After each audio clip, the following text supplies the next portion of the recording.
Okay, I'd like to call the meeting to order and acknowledge that we're in Treaty 1 and Dakota Nation's territory and the traditional homeland of the Métis Nation. I'll introduce the members of the panel today. In the North Committee room is Mr. Marcel Larando, and remotely is Ms. Tracy Anderson. My name is Stu McPherson. I'll be chairing the hearing today. The secretary for the hearing is Ms. Belen Rojo, and representing the City of Winnipeg Assessment Taxation Department is Mr. Ken Wong and later Mr. Ryan Valderrama. Please note that all staff, panel members, and hearing participants appearing in person are to remain masked for the duration of the meeting. Pardon me. To the Zoom participants of the hearing, please note you're placed in the waiting room until your property is called upon.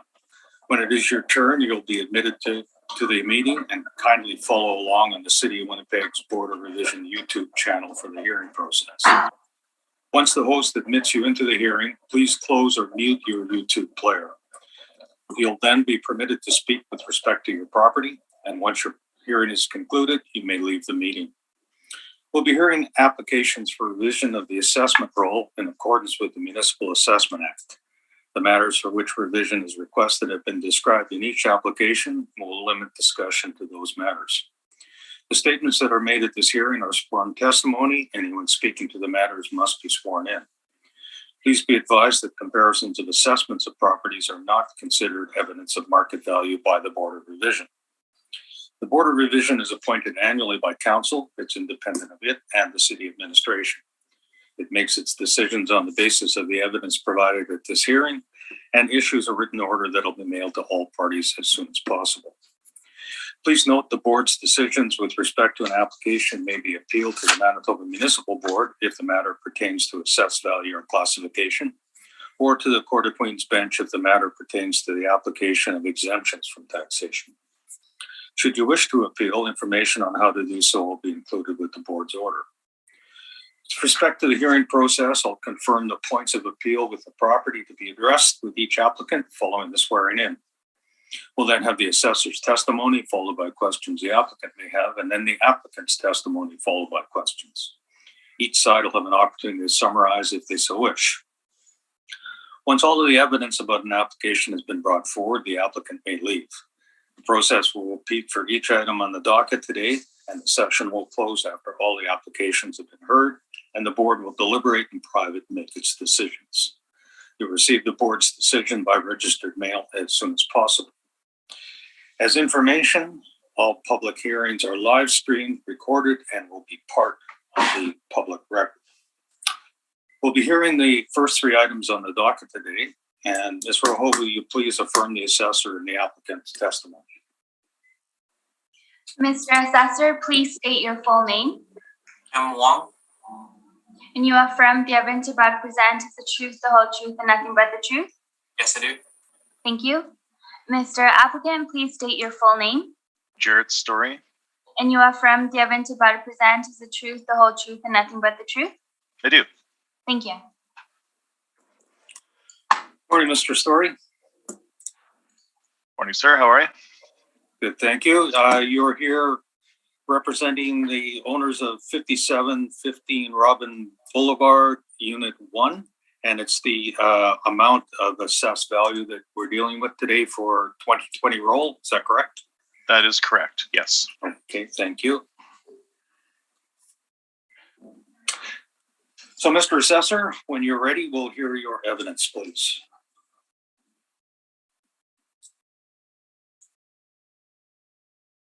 I'm sorry, you're muted, Mr. Wong.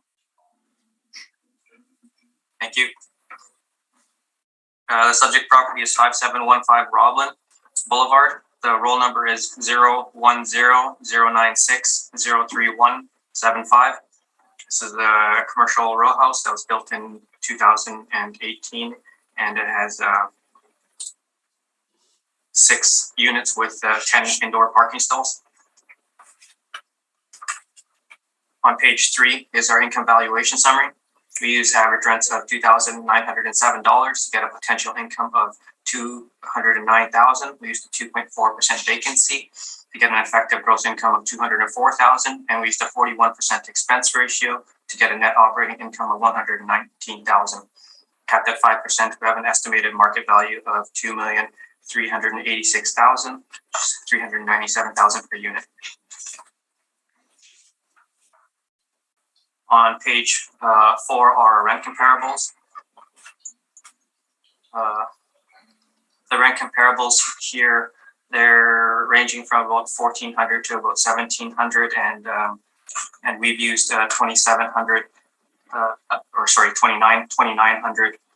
Like, this is a very unique property, and I don't think I've ever seen anything like this, where the rents for the property as a rental are fairly high, and they are actually in excess of what the model has estimated for the rent for this at $2,907. So the rents are higher than what the market has indicated, but this property is not your standard, or even, it's not your regular apartment building. The rents, this is at the very, very high end. This is actually probably outside the range of normal apartments on the high end. And so we've used rents of $2,907, which is a little bit lower than what they're actually receiving. On the bottom of page 4 are some expense comparables showing that the expense rate that we've used at 41% is in line with what's in the market.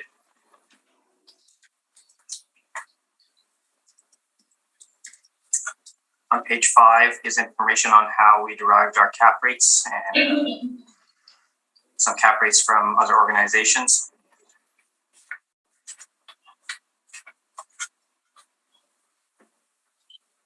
On page 6 are some cap rate comparables. For the near the bottom half, there's the multifamily section where the cap rates range from 4 to 6%. And at the bottom with the cap rate of 4.07% for 500 Portage Avenue.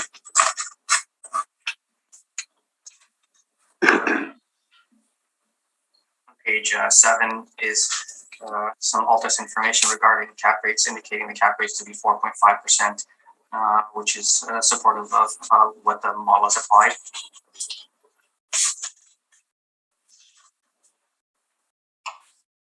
On page 9 is the location of the subject property.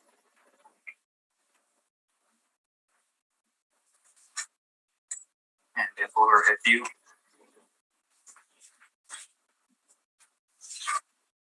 On page 10 and 11 are some pictures of the subject property.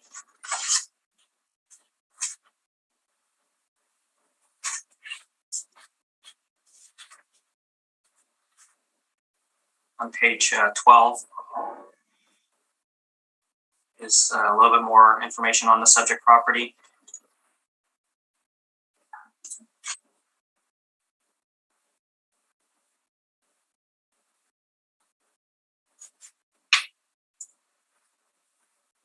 So it looks like there are a couple units that are 1,350 square feet, and that's the smaller units. And I think there are 4 other units which are 1,800 square feet, and I think 2 that are 1,800 and 2 that are 1,875 square feet, with double garages and a single garage.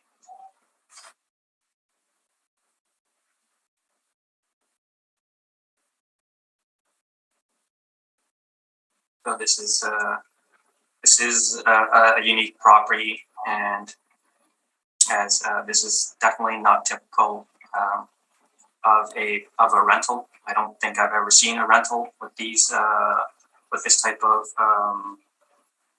space and amenities.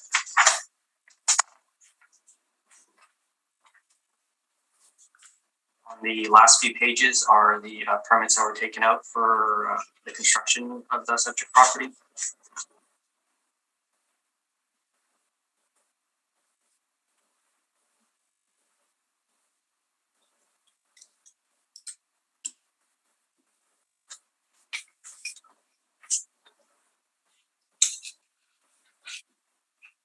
So once again, if we did use like market apartment rents for this property, which might be around $1,200, I think it would, the estimated value would be inaccurately low. So I believe it is reasonable to use rents that are closer to their actuals, which range from $2,500 to $3,500 and averaging about $3,100 a unit. So I believe that using 2907 is reasonable to establish their income. With regards to the expenses and the cap rate, it is supported by the market. And so I believe that the assessed value is supported by the market, and I ask that you maintain the assessed value at $2,386,000. Thank you. Mr. Story, questions for the assessor?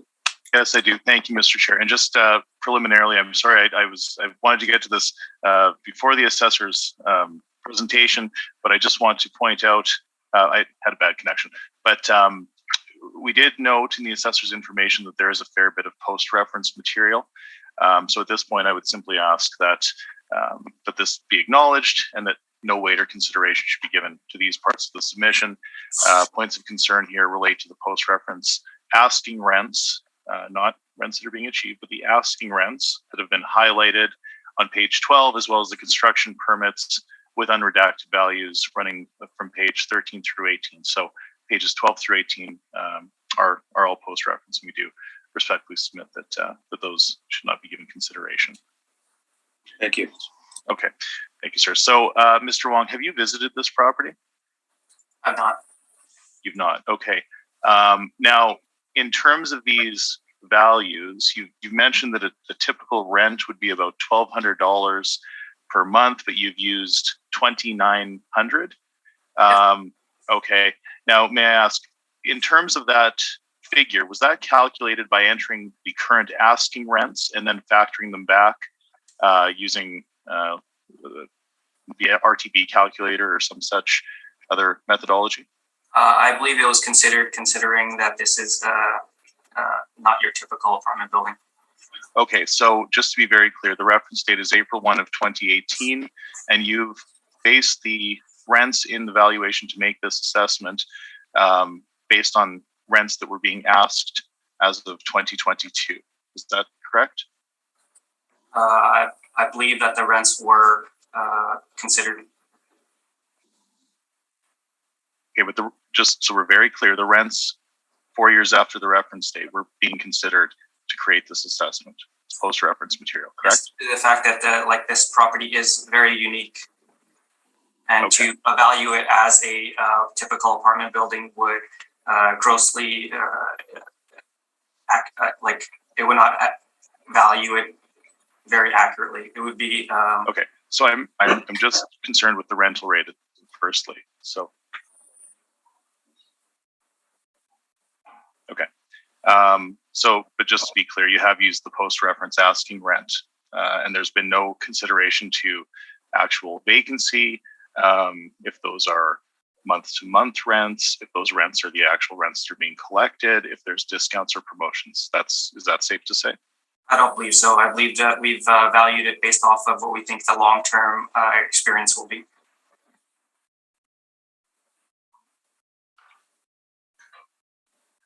Okay. All right. So the vacancy and collection loss of 2.4%, is that model derived? Yes. Do you have any market evidence whatsoever that would suggest a 2.4% vacancy rate is appropriate? I have not presented anything, but I believe it is in line with what CMHC might be, or like it would be close to that. Okay, so CMHC would be 2.6% for 2 bedrooms and 2.9 for 3 bedrooms, and that of course does not account for collection loss, correct?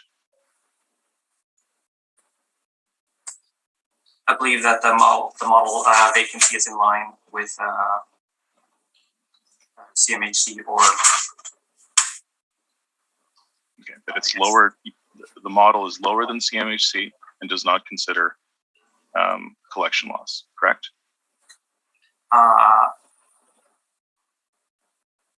I believe collection losses are considered in the rent. Okay. Now, and just for interest's sake, would the model consider proportionate vacancy for properties with lower suite counts, either in the stabilized vacancy calculation or in the overall risk profile of the asset? I'm not sure. Okay.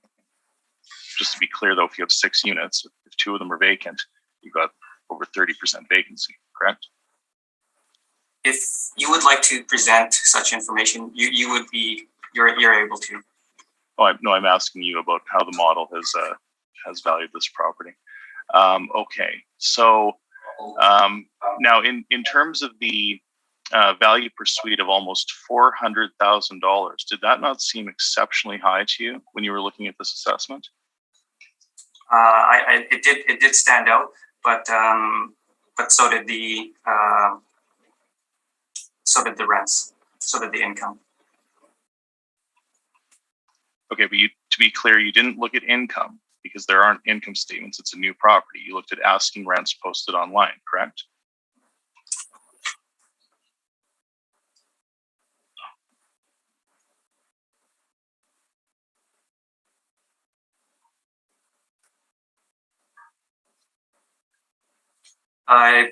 Yes, I think we tried to contact the owner, but the owner was not responsive.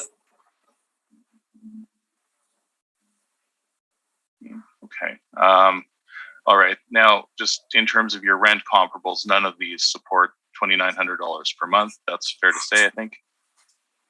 They're not in line with $2,900 now. Okay, and only one of them is a commercial row house. Is that fair to say? That's number 2. Yes. Okay. All right, and just to be clear, the gross floor area per unit on average of 2,010 square feet. That's an error, correct? No. No. That's so you've included the garages in the gross leasable area of the apartment. I believe that sometimes they're just like in an apartment building, it takes the total gross area of the building and just divides it by the number of units. So it's not a perfect reflection of their actual suite size. Okay, but you did mention in your submission or in your verbal submission that the suites range from 1,300 to 1,800 square feet, and the average comes out to, I believe, 1,675. Just want us to be very clear about that. But they do include garages. Okay, now the comps we've established are not reasonably comparable. In terms of the, let's see here, your cap rate evidence for multifamily, you are aware, I believe, that comps 1, 2, and 3 were purchased with the intention to renovate. Is that correct? Possibly with the renovations or some more substantial, but some not very substantial renovations. Yes. Okay, and 500 Portage, which you've included as a sort of addenda at the bottom of this table, that was a substantial renovation. Is that fair to say? Potentially. Potentially, you're aware that there's over 80,000 square feet of commercial property in that building. There's 270 or 250 parking stalls and an underground garage, and about 248 units. That's the old Colony Square building that was substantially repositioned in the market. Is that correct? I believe they were doing some work to the property. Okay, it's a 10-year redevelopment project, to be clear. So now you've included this this slide from the real estate forum. Mr. Wong, did you attend this presentation? I did not. So you're not aware of the context within which this slide was presented. Is that fair to say? What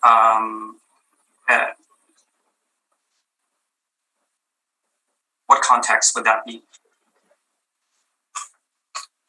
The context that this evidence contains properties that were purchased with the intention to renovate. So a great deal of your cap rate evidence includes properties that were acquired for the intention to renovate. Is that fair to say? It appears some yes and some no. Okay. And Mr. Chair, I've submitted rebuttal evidence. I can just speak to it verbally. You've all likely heard this before. This is decision A18431, and it does indicate from the municipal board that the inclusion of properties purchased with the intention to renovate represent an atypical motivation on behalf of the purchaser, where they're not purchasing the net operating income in place, but rather purchasing an economic opportunity. So I have submitted that to you, so I can speak to that. I've also submitted a Winnipeg Free Press article titled "Top to Bottom Renos for Complex," and that's related to the former Colony Square, now 500 Portage. So I can leave that for your perusal if you wish. Yeah, that's fine. Thank you. Perfect. Thank you. Okay. Now, in terms of the remainder of this brief, I believe that the balance of this is marketing photos that I have included as well, and post-reference material in terms of the permits. Is that fair to say, Mr. Wong? Yes. Okay. Thank you, Mr. Chair. Those are my questions. Thank you. Ms. Anderson, any questions for the assessor? I just have one question. The age of the building is 2018, and is it currently rented I believe it is. fully? I do not know. We, Okay. like I said, we did try to contact the owner, but we did not get a response. Okay, thank you very much. That's it, Mr. Chair. Thank you. Mr. Larendeau. My questions were just asked. I'm good. Thank you. Mr. Wong, I think you stated that you weren't able to find any comparables approaching the $2,900 rent, but the ones you have are like almost half the rent. Are those the highest ones that were available? I believe there are actually rents that are higher than this. And are they in the relative vicinity of the subject property as well? Potentially like in the Sterling Lion area. Okay. But you don't have any of those to show us today? No. Is that because they're all built post-reference? No, like I said, I'm not sure. Like I think there are rents on Paget that are like in the $2,000 range, but I haven't seen any typical regular rentals going for 3,000 and up. This is probably the only one that I've seen that is the case for that. Okay, and I think your statement you made was that this has some very unique amenities. Did I hear that correctly? Well, yeah, for your typical rental, they don't typically include private access, single and double garages, and they're not typically 1,800 square feet. And so those characteristics I would consider them fairly unique in this space. Okay. And the property itself, does it have auxiliary parking other than their single or double garages, or is there any external parking?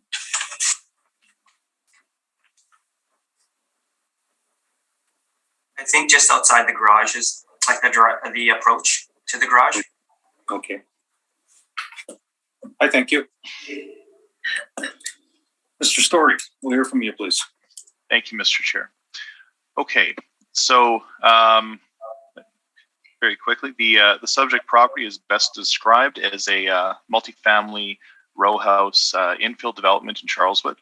It's wood framed. There are 2 buildings on site, 1 fourplex and 1 duplex. There are 6 rental units in total. 2 of them are 1,875 square feet, 2 are 1,800 square feet, and 2 are 1,350 square feet. The average square footage per unit overall is therefore calculated as 1,675 square feet, and units do include private garages and private entrances. Private entrances are typical of row house construction. There are no common amenities associated with this property. I did want to point out that the rents that are being achieved here are post-reference, and they are nowhere. I hasten to speak to them, but I do want to correct the assessor. They are not. The rents that he's included here are not rents that are being achieved. They are asking rents. They are distortive, and I ask that you consider that those are post-reference. However, moving on, we have visited this property, reviewed it. We believe that the potential income of $2,900 per month is extraordinarily high. The higher end of luxury townhouses as of the April 1, 2018 date, by our calculation, is typically between $1,600 and $1,800 a month.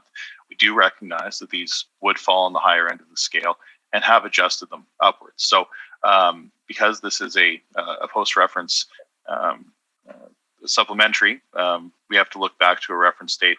So the first thing we did was look to CMHC. That would be the logical methodology here. So we recognized first off that there's a lack of density in Charleswood typically and traditionally. So there are not a huge amount of rentals. It's second only to Transcona in terms of rental amenities. So, and that's, we see on the private row house, townhouse average rents. We're in the Assiniboine Park area here. You can see that the 3-bedroom is $1,673 at October of 17. Okay, so we recognize that ours would probably be higher than that, but that's what CMHC is telling us. In terms of private row house and apartment average rents taken together, at the reference date, we're somewhere between $1,620 and $1,677. In the 3-bedroom on the higher end, $1,182 or $1,200 for the 2-bedroom. Again, we've looked to CMHC for the number of private apartments in the universe. I've mentioned the dearth of rental amenities and density in Charleswood, and you see here in the Assiniboine Park area. This is on my page 9. You can see that the options in the universe are much lower than most other areas of the city. So all of that to say that we've looked to determine an appropriate rental rate. CMHC is suggesting that it ought to be $1,200. We believe that's far too low for this property. $1,677 per month for a 3-bedroom. We believe that's also low. But then we've looked to the market, and if you follow me, please, to my appendix on page 15, I have a comparable rent study. These are commercial row houses that are in the general vicinity, but only one was considered, as the others were considered too low and would be distortive if included. So we've put all of our weight onto 100 Southview. And Mr. Chair, you did point out that many of the new commercial row houses are typically newer in post-reference. However, one that was very helpful in our determining of our opinion here was at 100 Southview. And we do note that the suite sizes are slightly smaller at 1,300 square feet, effectively. But the rents there are, on average, about $1,650. So we've looked with and taken all of this information into consideration, and we've determined that $2,200 per month is reasonable. So that's the figure that we've included. Again, they're all 2-bedroom units, so $2,200 per month gives us potential net income of $158,400 per annum, and we believe this is supported by that best comparable. In terms of vacancy and collection laws, CMHC is telling us that 2-bedroom units at the reference date experienced vacancy typically across the universe in Winnipeg of 2.6, with 3 bedrooms experiencing 2.9%. But I do note that with interest that the average rent of $1,100 for the 2-bedroom and the 3-bedroom at $1,390. Those vacancy rates do not consider collection loss, and they are based on rents that are substantially depressed from what we are applying here. Now, logic would likely lead us to believe that if you have a higher rent, particularly over the $2,000 per month, you're limiting your pool of potential renters and increasing your vacancy risk. Your vacancy is also proportionately high when as your number of suites go down. So if you have 3 suites vacant, you have a 50% vacancy rate. Whereas, of course, if you have a 30 unit building with three units vacant, you have a much lower vacancy rate. So proportionate vacancy is a risk that should be considered here, but we've not adjusted our vacancy rate substantially. We've used our standard 3%, which is in line with CMHC and does consider a small margin for collection loss. In terms of the capitalization rate, the assessor's cap rate of 5%, we believe is far too low. So we've applied 5.25. I do know that it says a 5.5 in my brief, but that should be 5.25. We have not adjusted our cap rate for the subject, though we do note in previous cycles, the city has applied a cap rate of no less than 6% for row houses. Row houses typically require greater maintenance. The footprint is much larger. This property is built on 22,000 square feet of land, which is a huge footprint for 6 units. So they are less economically productive than what we'll call more traditional vertical developments, but they tend to command higher rates, and we've appreciated that and included it in our submission. We also note with interest that developments with lower available suites have achieved lower rents typically than developments with a higher suite count. I thought that was a point of interest, so I've included that little table here in CMHC. Now, all of that being said, our cap rate that we've applied here is 5.25, and that is typical of new construction. We recognize that this is a higher quality property, and we certainly don't believe that 6% is appropriate in this scenario. But 5.25 would be on the very, very low end of what should be applied in this assessment. So we are optimistic and have applied that reasonably low number, which leads us to a resulting market value of $1,709,444, which we then round to $1,709,000.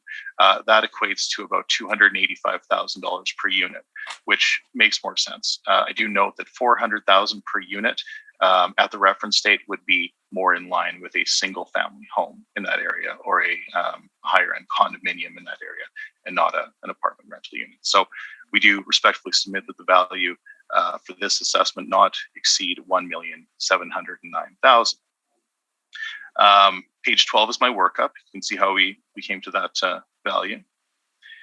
And the balance of my brief includes the comparable rent study. Again, we've only considered 100 Southview.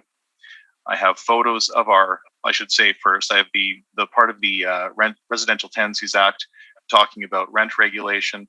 Now, when I see a rent at $2,900, I suspect what happens is the city has taken a posted rent and factored it back. Now, the two problems with that is that there are a number of problems. The first one is that those are not necessarily the rents that are being achieved. Secondly, they are post-reference and not to be considered as of the reference date. And thirdly, this property is not under rent control. So using a calculator based on rental tenancy branch increases is wholly inappropriate. So I've included that section of the RTB showing that the buildings that are of this vintage are not subject to the rent ceiling. And so using the rent calculator is inappropriate. I have the marketing photos on page 18. You can see the exterior and the interior. I visited this property when it was assigned to me, so I have seen the exterior. To answer one of your earlier questions, there's no ancillary parking for visitors, save for the small driveway areas leading up to the private garages. And then I've included photos of market rent comp 3, which is 100 Southview. They have single garages, but they also have patios, and they are considered luxury. They do rent on the higher end, and they're 2 bedrooms, and they include dens and other amenity spaces. So it is reasonably difficult to find comps for this property, but we think that we've done a reasonably good job of determining that this would be probably the best comp in the market operating at the time, and we have adjusted up about 30% from where from where those rents are. So we think that that's completely reasonable. We recognize that we are on the higher end, and again, we ask that the value not exceed $285,000 per suite at $1,709,000. So I thank you very much, and that's my presentation. Thank you. Mr. Wong. Questions for the applicant? Just on your page 10. Okay, yeah, So it's in. The subject property contains 2-bedroom units, right? they're all 2-bedroom units. That's correct. And the indicated market rent for a 2-bedroom is $1,220. As you've indicated in the first paragraph on page 10. That is what CMHC is telling us for the general universe. Yes, that would be much lower than what we're applying. And in the vacancy chart, it's also indicating that 2 bedrooms are $1,107. Yeah, that's from CMHC. That's directly from them. And you're applying a figure of $2,200 because that's what you feel is reasonable. We're using $2,200 per month. We believe that that's reasonable given all the information that we have in the market at the time, and we believe that a 3% vacancy rate is very low. We do believe that there's an increased risk profile here, so we've not increased the vacancy based on actual vacancy, which is post-reference, but we haven't even adjusted the cap rate, quite frankly. We've used our standard 5.25, but we certainly believe that the 5% cap rate is too low, and the $2,900 per month is far too high. Okay, and so the vacancy indicated in your chart is 2.6%, but you're applying a 3% vacancy for your valuation? We're using 3% as this does not account for collection loss. Absolutely. We typically use 3% when we don't have robust data over a number of years that we can normalize and stabilize. We would typically default to 3%, and that is quite reasonable. As you can see, 2.6 to 2.9 are the 2 to 3 bedroom rents, and there should be some consideration for collection loss as well. That's all my questions. Thank you. Ms. Anderson? I have no questions? questions. No. Thank you. Mr. Larndell? When was this project completed? Occupancy was in June of 19. June of 19? Yes, that was when the first document moved in. That's correct. When did they start marketing that?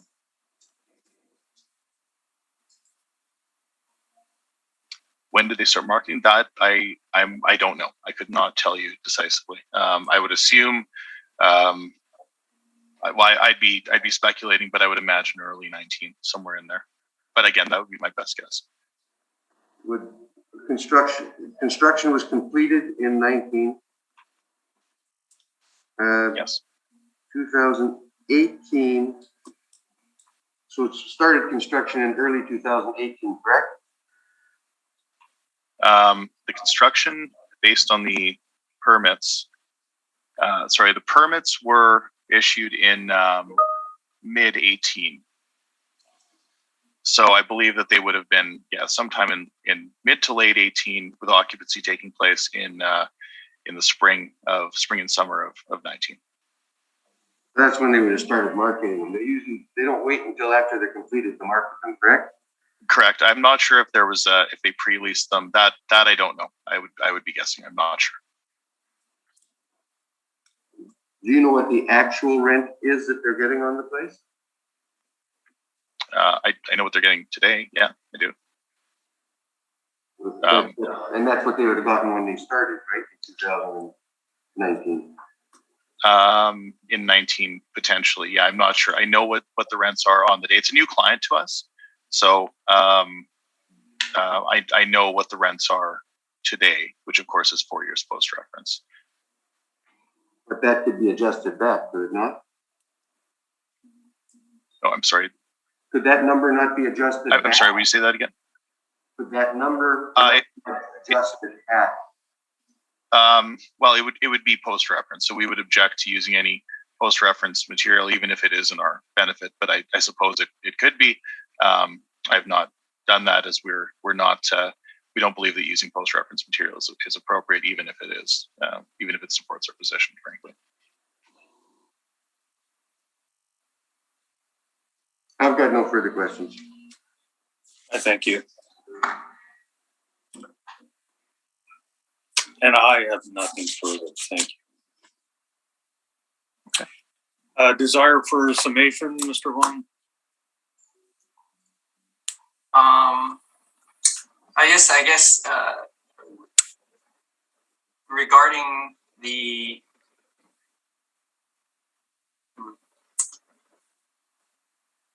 I guess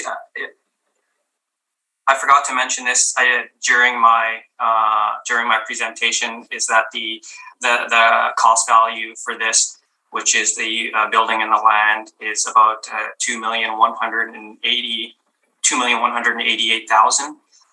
I just wanted to mention that in there because sometimes when you don't have information to go on, and for newer buildings, the cost estimate can be a decent indication of value. But in terms of a summation, I just like to say that this is a unique property, and this is property is outside the range on the high end in terms of typical apartment buildings. And I ask that you maintain the assessed value at $2,386,000. Thank you. Mr. Story, summation? Yes, thank you very much, Mr. Chair. I think it's become abundantly clear here today that the assessment department has relied on post-reference material to make this assessment. I think that's wholly inappropriate. And the purpose of this exercise is to look at what would have been known to active participants as of the reference date. That is, and even in the summation, the assessor is using post-reference construction data. Now, I will. Sorry. Those costs are pre reference. Okay. Have you submitted anything to that effect? I did not submit a cost. No. I did not submit a cost. Okay, gentlemen. Okay. So this is a summation. You've had your summation, Mr. Wong. Thank you, Mr. Chair. Just to point out, there's a great deal of post-reference information here. We have looked to the market as to what would have been known to a prudent investor, purchaser, developer at the time, and we believe that our value is supported. At $285,000, we are capturing the fact that this is on the higher end of the market. And in terms of this cost data that the assessor is referencing here, if cost equated directly to value, then there'd be no risk in real estate investing. So I believe that we've looked to the market, and we do recognize that this is on the higher end, and we've appropriately created our value, and we do ask respectfully that the value not exceed $1,709,000 or $285,000 per suite for this assessment. And I thank you all. I thank you. That will conclude this property. Mr. Story, are you also representing 100 Southtown Road as well? No, that is Mr. Slaughter. I'm done for the day. Okay, then maybe we'll take a brief recess while we change applicants. And Mr. Wong, are we changing assessors for this next property as well? Yes, we are, and everyone's already admitted into the meeting room. If we just want to continue. Oh, they're already there? Okay, let's do that then. Let's forge ahead. And so we'll excuse Mr. Wong and Mr. Story, and we'll bring in Mr. Valderrama and Mr. Slaughter. Okay, sounds good. Okay, thank you.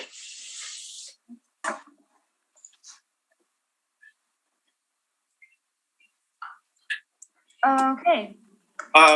Mr. Rojo, I cannot see the applicants on mine. I can see the North Committee room. I can see Ms. Anderson, and now I can see Mr. Valderrama, but I cannot see the applicants. That might have, they will show up as they speak. No, that's active speaker is what I'm looking for, but I'm sorry, just let me try this. Morning. Can you see him now? Morning, Mr. McPherson. There you go. Good morning, but I cannot see you, Mr. Slaughter. Okay.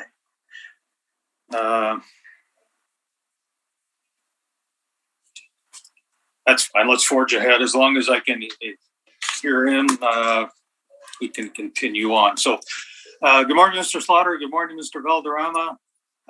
You both aware of the preamble, and I will have Ms. Rojo affirm or swear you in, please. Mr. Assessor, please state your full name. It's Ryan Valderrama. And you affirm the evidence you're about to present is the truth, the whole truth, and nothing but the truth? I do. Thank you. Applicant, please state your full name. Rod Slaughter? And you affirm the evidence you're about to present is the truth, the whole truth, and nothing but the truth? Yes, I do. Thank you. Morning, Mr. Slaughter. You are representing the owners of 100 Southtown Road, and there are 3 points of appeal: value, classification, and liability that we're dealing with today. Yes, I'd like, please, Mr. Chairman, to withdraw the liability and classification contentions and only stay with the value. Okay, so it's the value and it's the 2020 roll we're dealing with, correct? Correct. Okay, therefore, Mr. Valderrama, when you're ready, we'll hear from you, please. Sorry, Mr. Chairman, I do have one preliminary issue. And I Okay, do have one too. Yeah. Okay, go ahead. thank you. On pages 2 and 10, the City Assessment Department has included post-reference here information, which I'd like the board to either strike or give little weight to. No weight. Okay. Specifically, Makes sense. can you point that out to us? Certainly. A land sale on page 2, which was post-reference here, and permit costs, post-reference here on page 10. Thank you.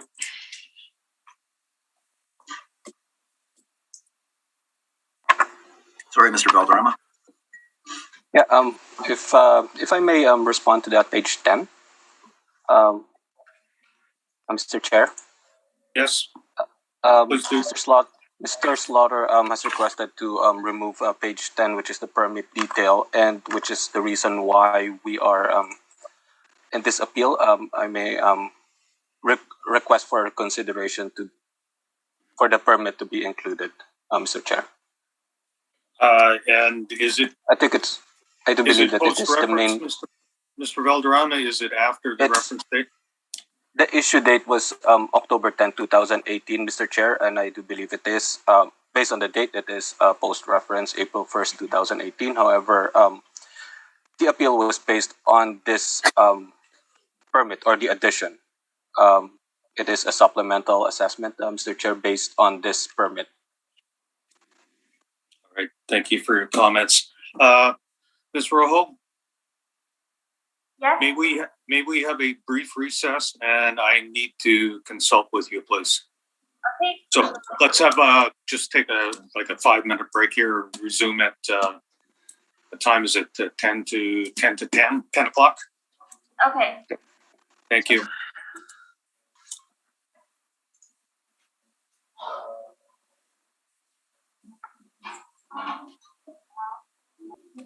Okay, I will call the hearing back to order. We're going to deal with the 2020 value for 100 Southtown Road. So, Mr. Assessor, when you're ready, we'll hear from you, please. Yeah, I just have one preliminary, as I mentioned a while ago, Mr. Chair. My brief on pages 5 to 6 or 5 to 7 was added in there, which shouldn't have. I'm relying more on cost, and our assessment for this property is based on cost. So the income that's included there was inadvertently included, Mr. Chair. I want to request for a removal of those pages. Mr. Chairman, I'm not sure if I agree with that. The city has presented evidence which their model has produced, and I have prepared questioning on. Yeah, Mr. Valderrama, it has been presented into evidence. If you choose not to speak with it or address it, that's fine, but it has been submitted. It sounds good. Thank you, Mr. Chair, for the clarification. Okay. So when you're ready, we'll hear from you, please. Okay, thank you very much. Again, good morning, everyone. We're dealing with a property, or file number. I should start with file number first. File number is 21-475. The property has a roll number of 0309162390. The property is located at 100 Southtown Road, and we're dealing with the roll year of 2020, using a reference date of April 1st, 2018. The assessed value for this property is $18,011,000, a classification of 60 or other property, and a liability of taxable. It has a one building and a one premise with 3 stories. Its actual year built is 2019. It has an average wall height of 18 feet, a construction class of D, or wood or steel framed exterior walls, with a zoning of M2 manufacturing. It has a land area of 254,573 square feet, a planned area of 34,708 square feet, and a gross floor area of 77,505 square feet. On page 3, I do have the aerial photo of the subject property. And on page 4, a couple of pictures, oblique pictures of the subject property. And if I may switch to the other submission that I have, it's entitled, or the name of the file is 100 Southtown Road Cost Reports 2020. I'm sorry, what are you referring to? A cost report with a file name of 100 Southtown Road Cost Reports 2020. I don't see that.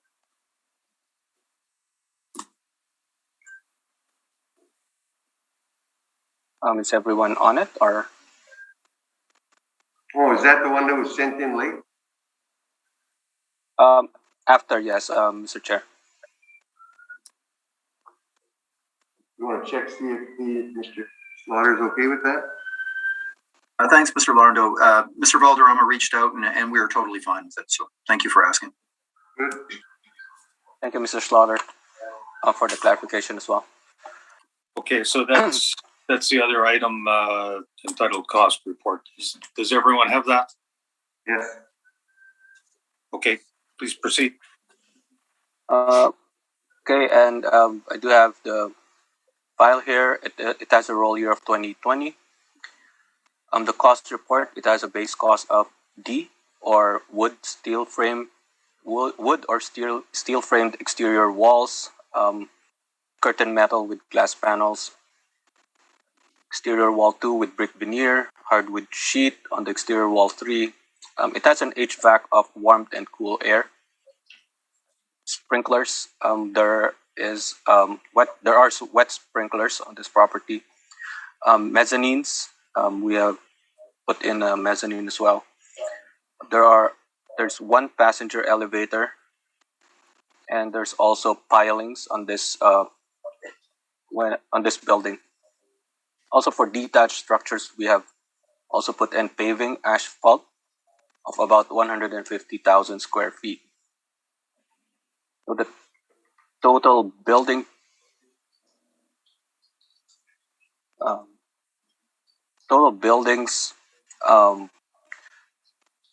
building cost is $14,956,000 on page 2 of the cost report,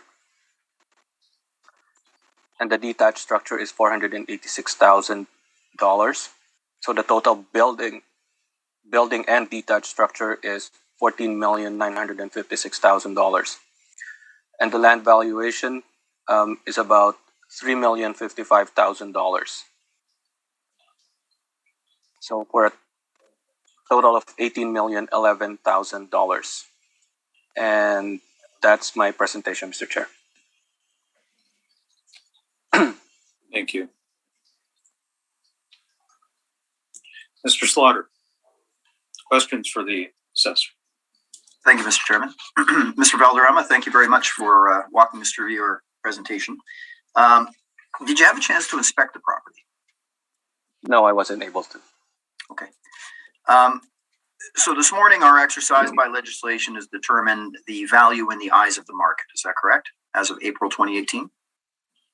Yes, correct. Okay. And we have a number of approaches that can be used to accomplish that task. A cost approach is one, a market approach, such as an income approach, could be another. Is that correct? Yeah, good. Yes. Okay.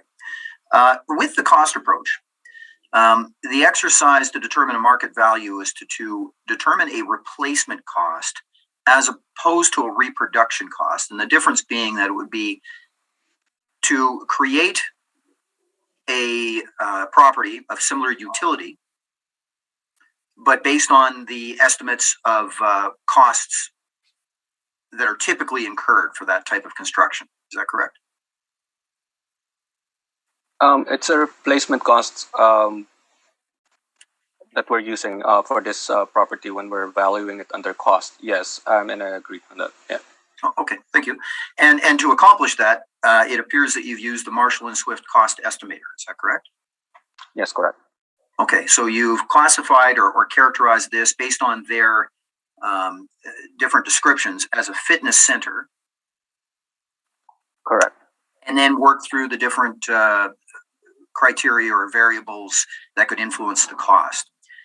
Some of those variables would be subjective in nature. Would you agree, such as ranking? Which ranking are we talking about? I'm not sure. Which ranking? If we could, sorry, Mr. Valderrama, if we could refer to your cost approach, the page 1, and at the top, as I mentioned, you've characterized this as a fitness center, and you work through some of the physical attributes, height, etc. Correct. But the quality, I guess, is the ranking here, and you've selected 3 of 4, and that's a subjective opinion. Would you agree? Well, no, I wouldn't say it's a subjective opinion. It's based on characteristics of the construction, and at the same time based on what Marshall and Swift has included under the quality 3. Okay, thank you. And so when you use that description, what Marshall and Swift produces is the replacement cost of that structure, which includes such items as the exterior walls, the roofing, the foundation, even HVAC, etc. Yes. Correct. And then you would override, I guess, for certain functions, and that's what you've done. Just below the fitness center description, you have elements which you've overridden the model with. For example, exterior wall, you've overridden with a description that's different than what's typically included in a fitness center. And similarly for HVAC and sprinkler. Well, yes. Whatever is in the construction, yes, in the plans. Okay, and then the elevator, of course, there is an elevator, so you've added that. Now, the Marshall and Swift cost estimator includes a location factor. You would type in the postal code, which allows the estimator to determine the cost based on this geography. Is that correct? I haven't come across that yet, so I'm not sure. I don't know what the answer is. Sorry, Mr. Valderrama, did you produce this cost estimate, or was this done by somebody else in the assessment department? It was done by someone else. Okay. So are you aware of then, based on what we've established as the description of a fitness center that Marshall and Swift cost estimator then factors a replacement cost for based on the geography of Winnipeg, Manitoba, and including all of the basic structural components of that facility, you have then, or somebody has then added a foundation adjustment.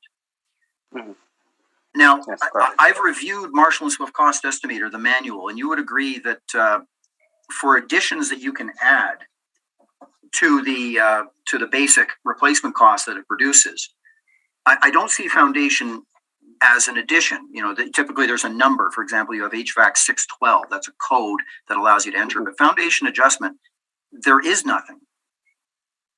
And would you agree that that is because foundation is already included in the replacement cost that Marshall and Swift produces? No, the foundation here that is included is the pilings. So you feel that when Marshall and Swift adjust for typical geography, which Winnipeg, Manitoba would typically have piling,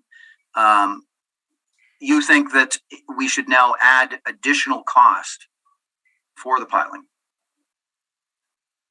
No, it's not duplicate. I believe that whatever is put in here as base cost or the building itself doesn't include any pilings, and so that's why we have a foundation adjustment of $539,000 to How many include or to piles? consider. How many piles is that? It's just a default that we have. It's an estimate, so we don't have any numbers on the pilings or how many pilings we have. So this is not coming from, this is not derived by Marshall and Swift. This is something that you've hard entered into the cost as an adjustment. Well, the piling cost is derived by Marshall and Swift, and it makes an estimate. Okay, because I didn't see anything about that in the Marshall and Swift estimator. That's why I'm asking. Okay. And my understanding was that the foundation is included in the cost of that Marshall and Swift produces. No, So it's an override, and it's an estimate that we put in, that we add in.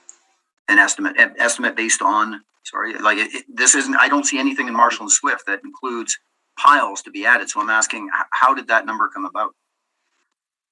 539,000. Yeah, it's just an average. It's an estimate, so I'm not sure how many. What's the how it's being calculated behind the scenes, but it's an estimation. Okay. You'd agree that cost approach is based on the principle of substitution, which states that an investor would not create a property that they could acquire that provides the same utility. So in other words, the cost approach will provide an upper limit to value. Do you agree? Well, yes and no. It could be also the actual value for the property, especially for newly built properties. Would you agree that fitness centers can and do lease in the market? No, I don't see a lot of them being leased out. I know some fitness clubs or rent out a certain area in retail, but actual building being used as a fitness center being leased out as an alternative use, I'm not sure. I haven't seen any transition yet. And I know that you mentioned that you don't want to put weight on the income approach, but it was produced by the mass appraisal model of the assessment department. Is that correct? Yeah, and it wasn't really. It was just default, I believe. Okay, so it applies rents. I believe that you had 1 retail rent and 3 fitness center rents as the comparisons. No, it was model derived. Yes, but you provided some comparisons on page 5 for rental comparisons. Yeah, they were added there. Yes. Three Good Life fitness centers and a Canadian Tire. Mm-hmm. Correct. Okay. And those rents that were provided on page 5, they indicate a range of $14.10 to $17.50 a square foot. Mm-hmm. Which are way lower in terms of how this fitness center, the subject property, looks like.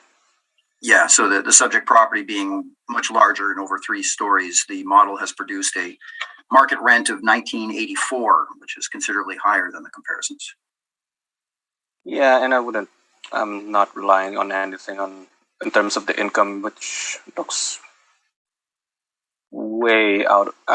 It's not even this one. The subject property is not even. It's a unique property, and it doesn't really transact more often in the marketplace. So that's why I'm putting. That's why it is assessed under cost methodology. That's all the questions, Mr. Chairman. Thank you. Thank you, Mr. Slaughter. Ms. Anderson, questions for the assessment? I have no questions. Thank you. Thank you. Mr. Laurendo? I think I have to follow with Mr. Slater's question one more time. Under your cost approach, when it says base cost, you're saying that doesn't cover the foundation? I believe it doesn't, Mr. Chair. No, You believe?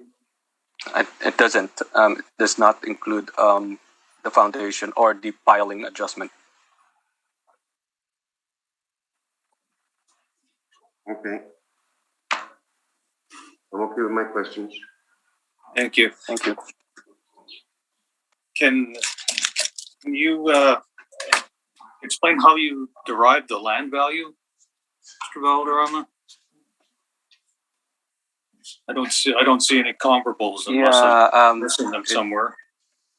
Yeah, the comps were missed on that one, and I apologize on that one, Mr. Chair. However, I believe the sales were reviewed on this one, and there was a determination that $12 per square foot would be an appropriate value for the land on this one, especially on its location.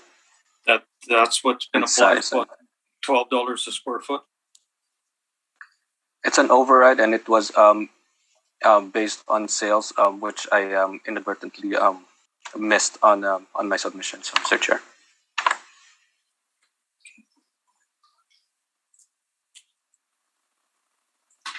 And the quality 3 description, you said that wasn't subjective. You said that was based on the description from Marshall and Swift. Do you have that description as to what that would be? Why it was a 3 and not a 4 or a 2? I didn't include it in the submission, Mr. Chair. Okay. No, I don't. Okay, and I think you stated that you didn't actually do the workup, the Marshall and Swift, that was done by someone else? Yes, it is. Okay, thank you. Mr. Chair, can I ask one more question? Yes, go ahead. So you're going with the total of 14,470,000 right now, the city? That's for the building cost, Mr. Chair. And then That's for. I'm sorry. That's for the building, the actual building, and there's also a detached structure of $486,000. Okay, but then you've got the income evaluation at 16,099,000, correct? Correct. And the use again, as I mentioned earlier, the property is being used as a unique property, and so it's not really being marketed under income approach or and I rely more on the cost approach in the assessment of this property. So the cost approach comes out to 14 million and change. 14,956,000 for the building and a land value of 3,055,000. But you didn't give us any evidence on that cost for the land, is that correct? Yeah, as I mentioned, it was I missed on that one. Okay, I'm done. We'll go Mr. Slaughter. Thank you. Mr. Slaughter, when you're ready, we'll hear from you, please. Thank you, Mr. Chairman. So I'd like to draw the board's attention, please, to our submission. On page 2 of the submission is an assessment summary and a photograph, exterior photograph of the subject property. And as Mr. Valderrama has shown as well, the aerial map on page 3.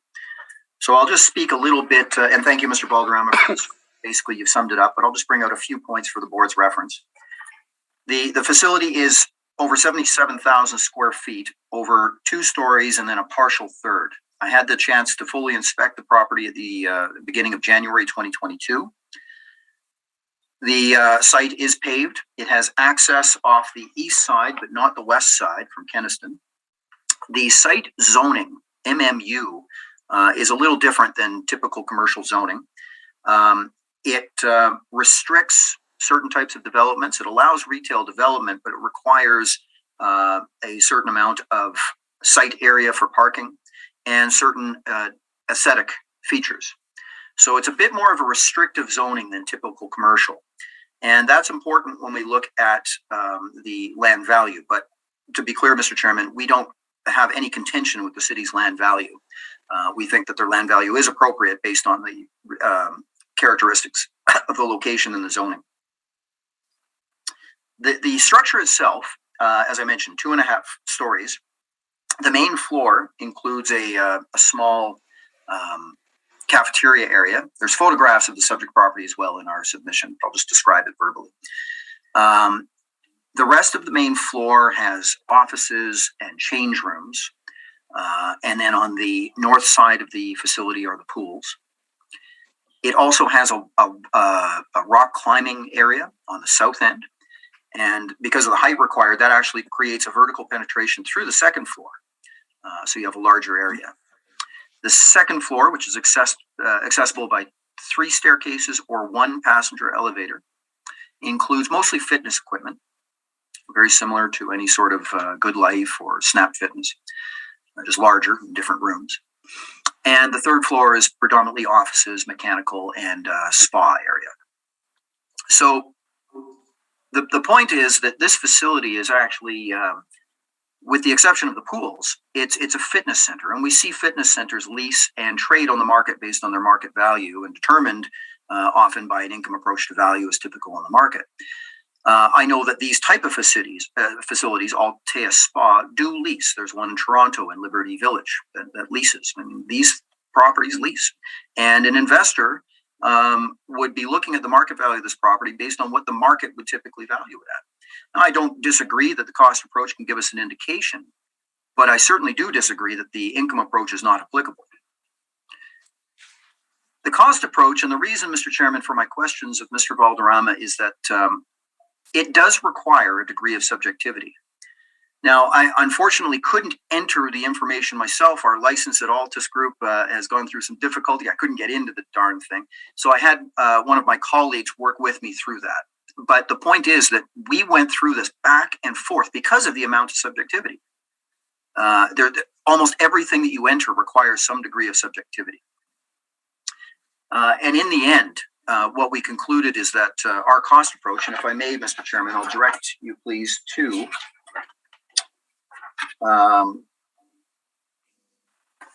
I'll skip ahead actually right now to our appendix, please. And that would be page 27. And I'm just going to speak right now about the cost approach that we did for the structures. So I'll give you a moment to turn to that page. This is the output from the Marshall and Swift cost estimator based on the inputs that we had entered. So you'll see that basically Mr. Valderrama and I, or at least the assessment department and I, are in agreement fundamentally on some of the factors, but there will be variances both ways. We have a higher site improvement cost, for example, but that was subjective. I was trying to estimate something based on my opinion of what was there. I may have overshot that value because there's subjectivity involved. The ranking, I agree with 3 as the ranking for this facility. But again, that's a subjective opinion. What we added fundamentally is the same things, but the subjectivity that's involved in adding those creates slight variances. The big difference is the foundation adjustment. Now, Marshall and Swift includes foundation in their numbers. And when you enter into the cost estimator, you enter the postal code, which allows the Marshall and Swift estimator to adjust the costs for that geography. We also did a subjective climate adjustment to extreme, and I believe the assessment department did the same. But foundation is included. Now, I went through the entire Marshall and Swift manual to find where you would add for any other foundation adjustments. You can add for HVAC, you can add for sprinklers, you can add for balconies, all these factors. There's nothing for foundation. There is an exclusion of foundation for insurance purposes, but no inclusion. I then reached out to our cost experts in Calgary from Altus Group Cost Consulting, and I asked them, is foundation included in the cost estimator? And they said yes. And does the foundation is it adjusted by the estimator based on geography? They said yes. And would the adjustment consider typical foundations in that geography? And they said yes. So I have a concern about adding $500,000 as an adjustment without being able to see what that is based on. I don't see anything in Marshall and Swift for the foundation adjustment. I'm not saying that you can't make adjustments, but I don't know how they've done it. I don't know how many piles, if they added piles, or if the piles were already included in the foundation from Marshall and Swift. So I do have a concern with especially that component. Everything else, fundamentally, we're in agreement on in how you do a cost approach. But the primary point I want to make is both of us made a lot of assumptions to get to that number. It's an estimate. And what does the market do when they look at a cost estimate? The market doesn't base value on cost. Mr. Story had a great point earlier that if they did, there would be no risk in real estate. This is not a special purpose facility. It does lease in the market, and an investor would look at that consideration as well. So, Mr. Chairman, I'd like to direct the board's attention now, please, to page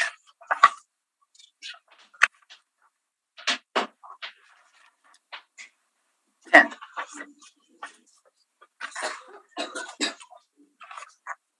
So just to be clear, Altus Group has conducted or performed a cost approach valuation. And I'm going to go through the final number in a moment, but I'm just going to shift gears over to the income approach now. And we feel that the cost approach is, it can be applicable, but of course there's a lot of subjectivity involved. The income approach. So we are in agreement with the leasable area. I actually did measurements because I was concerned that perhaps the vertical penetrations of the wall climbing area, for example, might not have been deducted, but we come out basically the same. So no contention with the area. And we've looked to 17 lease comparisons, Mr. Chairman, and you can see tenant type that most of these would be considered fitness centers of some kind. And they vary in size. The big difference with the subject property is its sheer size. So the sizes of these comparisons are quite small in some cases and likely not as applicable, and they go all the way up to 24,367 square feet. And the rents that are attained also are in a range from a low of $10.75 a square foot to a high of $30 a square foot. But you can see from the chart that, and as we expect based on economies of scale, the per square foot rate decreases as the size increases. So we would definitely be at the lower end of the scale. I also tried to select newer properties as well. So I'm trying to get as many things as close as possible. But the average shown here is $18.25. Again, that includes many small properties that would probably skew our adjustments. In the larger fitness center category, we have a range of $10.75 to $19.10. $19.10 is what is commanded for the Good Life Fitness at 201 Portage. It's on the 7th floor of a Class A office building. I used to go there until they recently closed and moved over to 360 Main, and it was a beautiful facility. The subject property would not command a rent as high as these when we look at the sheer size of 77,000 square feet. So based on these comparisons, we feel that an applicable rent would be around $17.50 a square foot.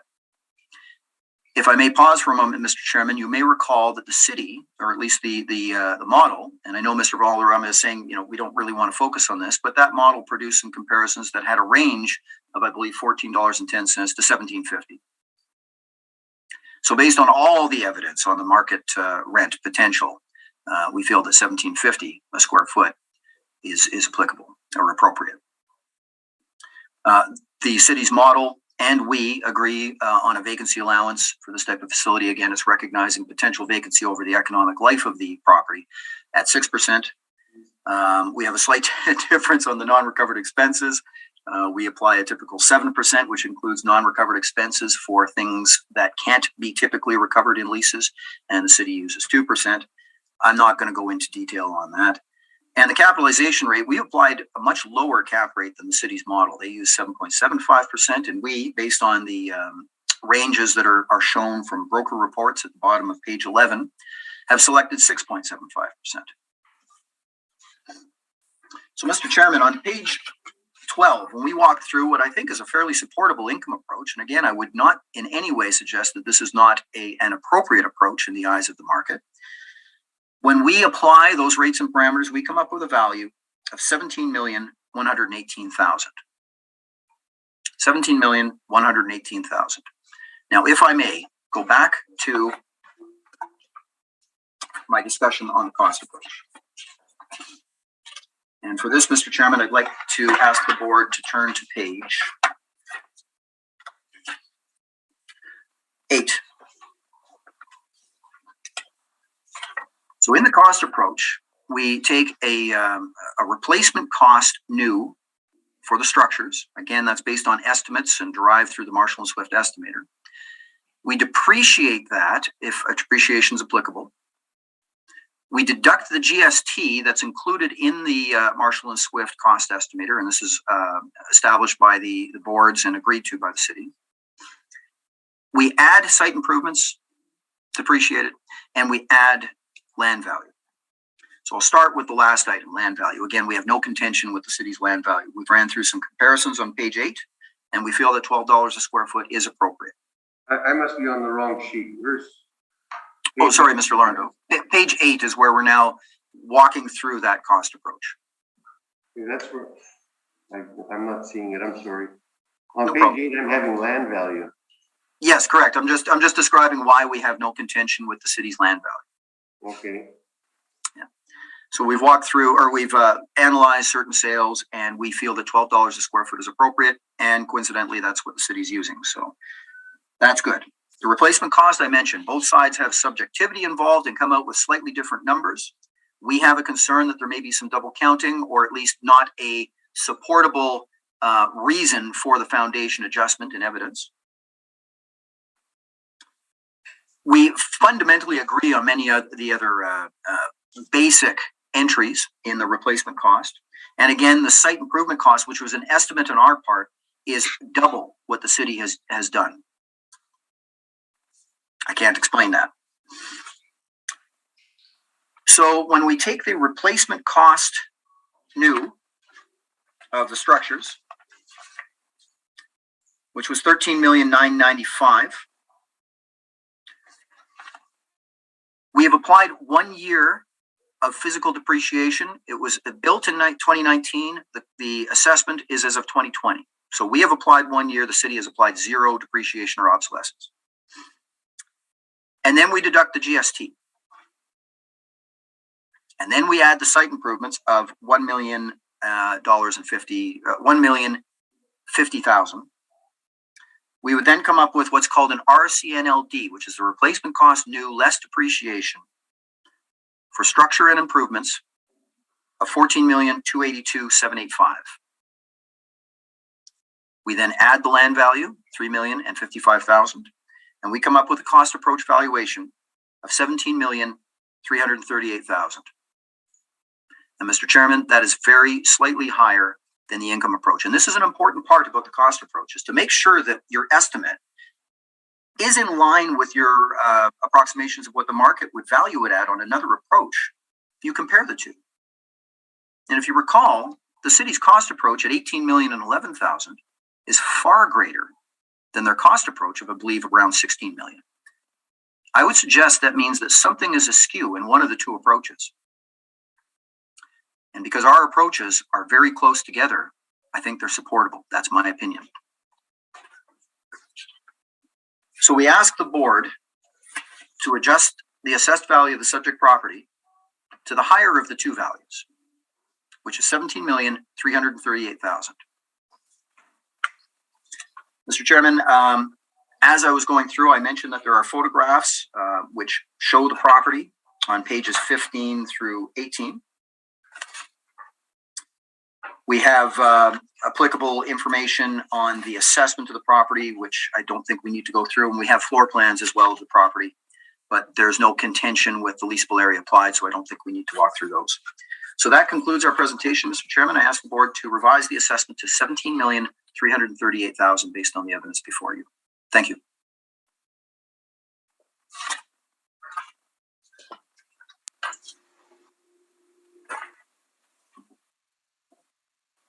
Sorry, thank you, Mr. Slaughter. Mr. Valderrama, questions for the applicant? Yes, Mr. Chair, thank you. Mr. Slaughter, on your page 27,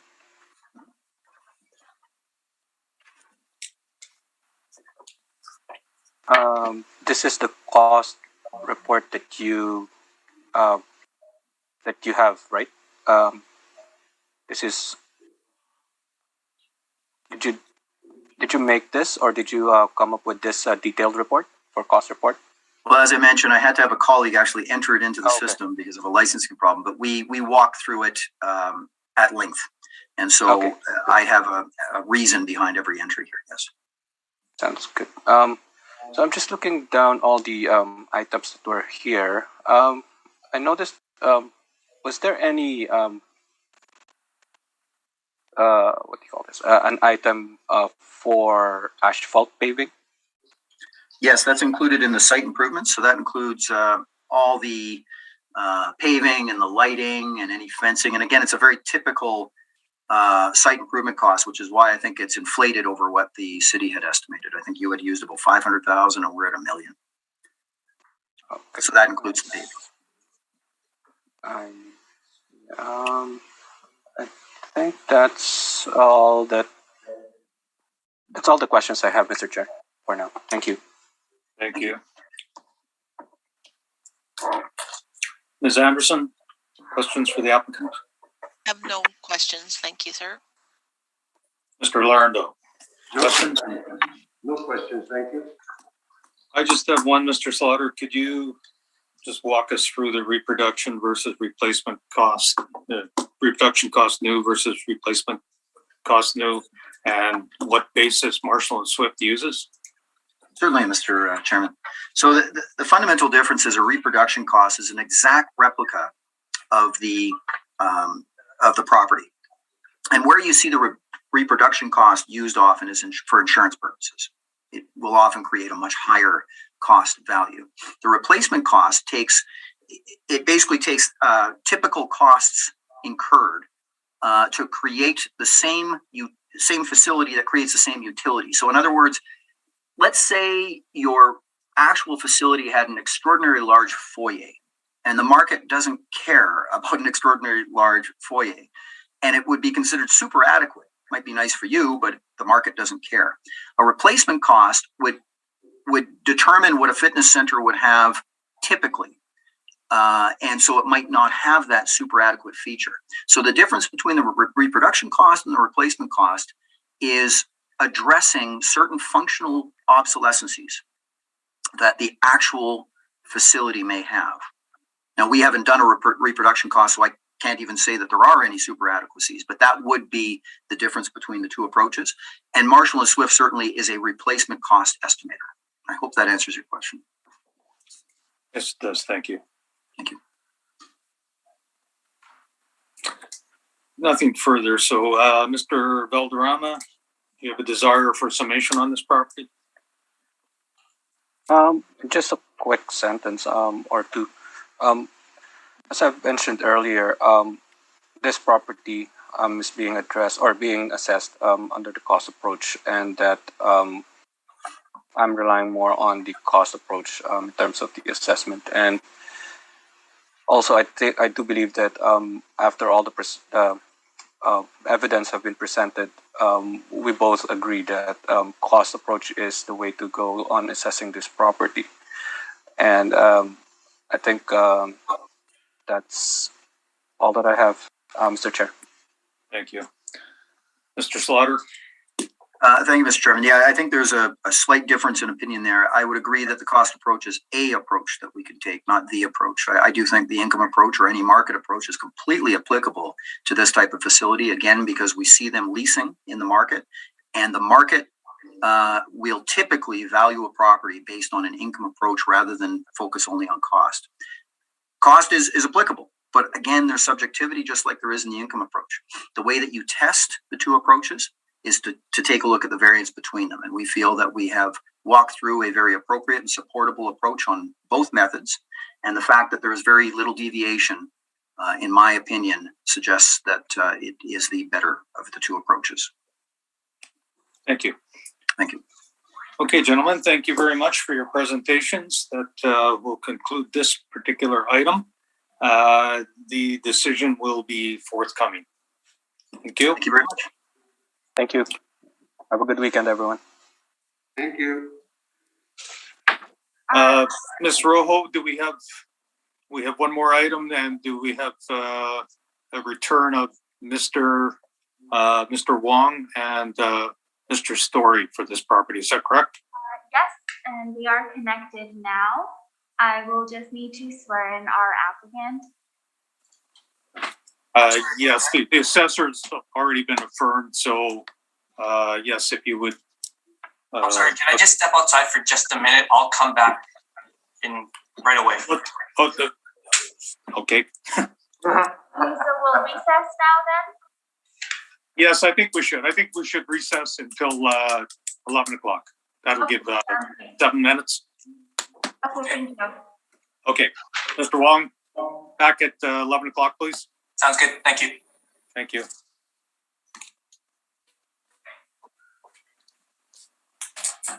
Thank you. I'll call the hearing back to order.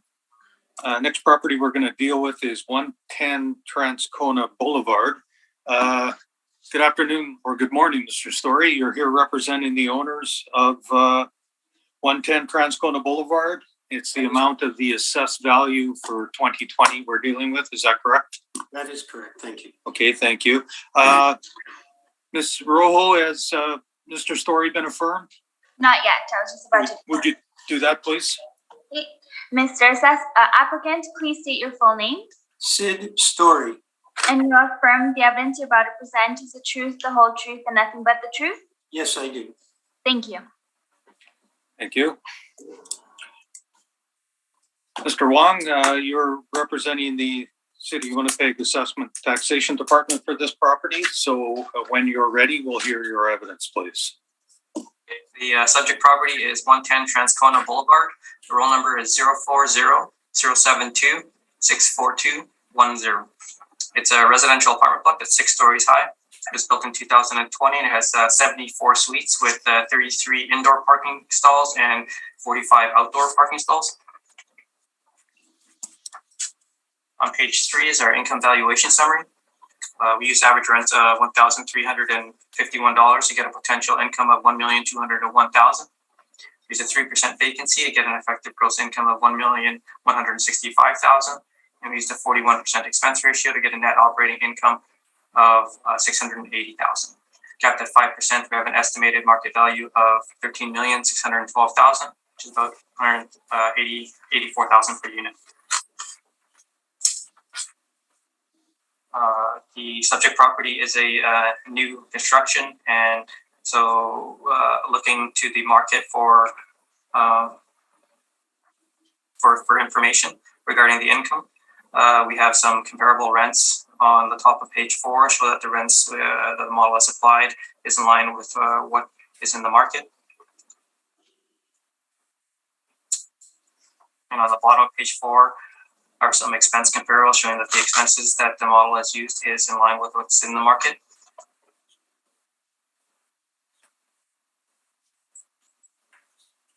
And on page 5 are some sales with 333 Ward selling for about $174,000, $75,000 per unit, and 718 Beach selling for $178,000 per unit.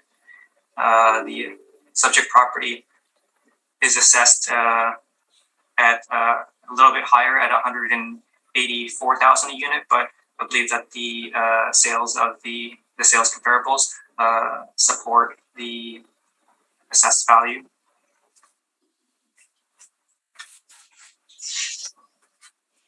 On page 6 is information on how we establish our cap rates, and shows some cap rates from other organizations.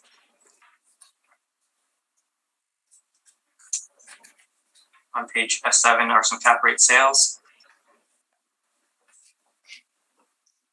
And at the bottom half of the page, we have the cap rates that range from 4 to 6%.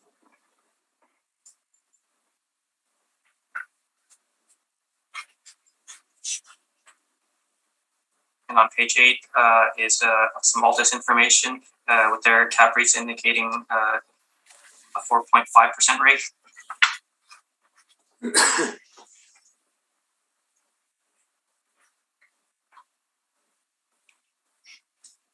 On page 10 is a picture of the subject property with its location.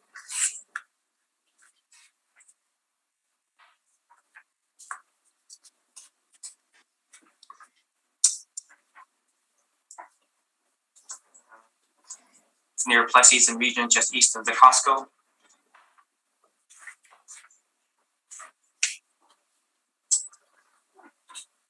On page 13, some information on the apartments and their amenities.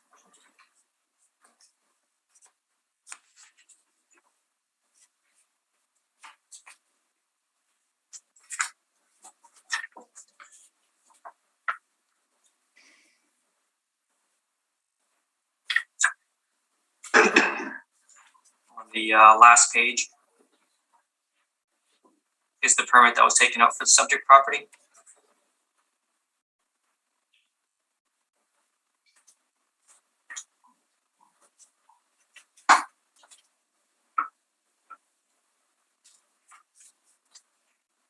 So because this apartment is a new apartment, we need to look to the market for some information to estimate the value.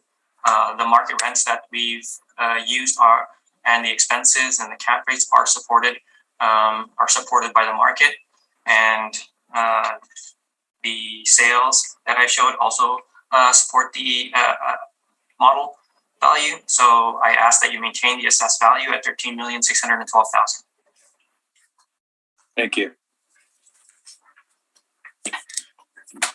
Mr. Story, questions for the assessor? Yes, please. Thank you, Mr. Chair. This is a 50-plus apartment building, Mr. Wong? Mr. Wong? Have I lost you? I am not sure. Okay, go to page, It appears so, yes. go to page, your brief. Yeah, it appears so, yes.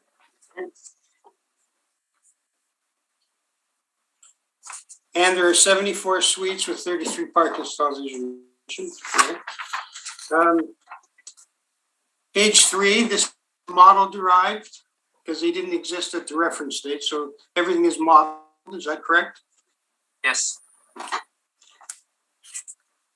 And the average monthly rent, and this becomes important as we get into our discussion, is $1,352 by the city's calculation from your modeling on page 3. Yes. Okay.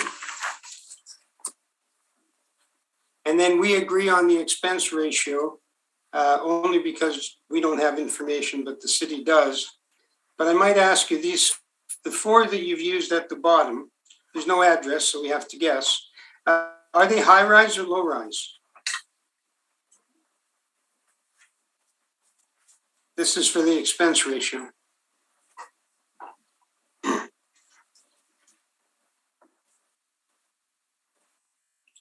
I'm not 100% sure. Do any have tennis courts or pools?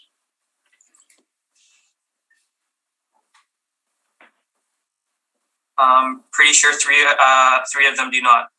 I'm not sure about Hastings. Okay. And the cap rate reserve, is that included in the expense ratio? And is there a cap rate reserve on these buildings, 4 you've used? I'm sorry, could you repeat the question, please? Is there a cap? What happens is CMHC requires, depending on the risk, a capital replacement reserve. It's either notional, which means not paid but booked, or fully administered, which means I'm not sure about any capital reserve. Okay. So if we don't know if capital reserve is in the expense ratio, we don't really know much about the expense ratio. Is that a fair comment? I'm sorry, I can't hear you super well. Okay, let's go to page 5. I'm going to try and turn up my volume. Okay. Is that better? Can you hear me better, Mr. Wong? It's kind of the same, but I'll just try harder. Okay. I think I'm at the top of my volume, but I'll try it in a moment. Let's go to page 5, if we may. And page 5 are your sales comparisons. Is that correct? Yes. And of all the multi-tenant buildings built from 2018 or up to 2018, there are two sales you're referring to. One is 333 Ward, which we're all familiar with, and we'll be getting into some discussion in a moment. And the only other one is 718 Beach. Is that correct? Those are the 2 that I presented. There are others that are actually have a higher sale price per unit. Okay, why did you only use one, the 718 Beach? These 2 seemed reasonably comparable to the subject property. Well, let's think about that. Beach is 6 suites. Did you know that? It's only 6 suites on 2 floors. How can that possibly be comparable to the subject? Mostly in the sense that it is a newer construction that sold. Well, it's 214, 7 years old. 4 years old.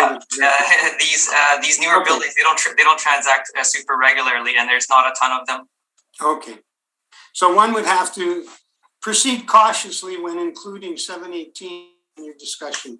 I'm going to suggest it's not comparable, a 2-story building with 6 suites. And then if you look at the photographs, would you agree that these are older building, older style, and I'm going to call them modest, looking at the interiors? Is that a fair comment? Yes. Okay. And then page 6, you're not providing us any other information to support the Colliers cap rate, but Colliers are using a 5 to 6% cap rate, low and high. Is that correct? Yes. And then if we turn the page,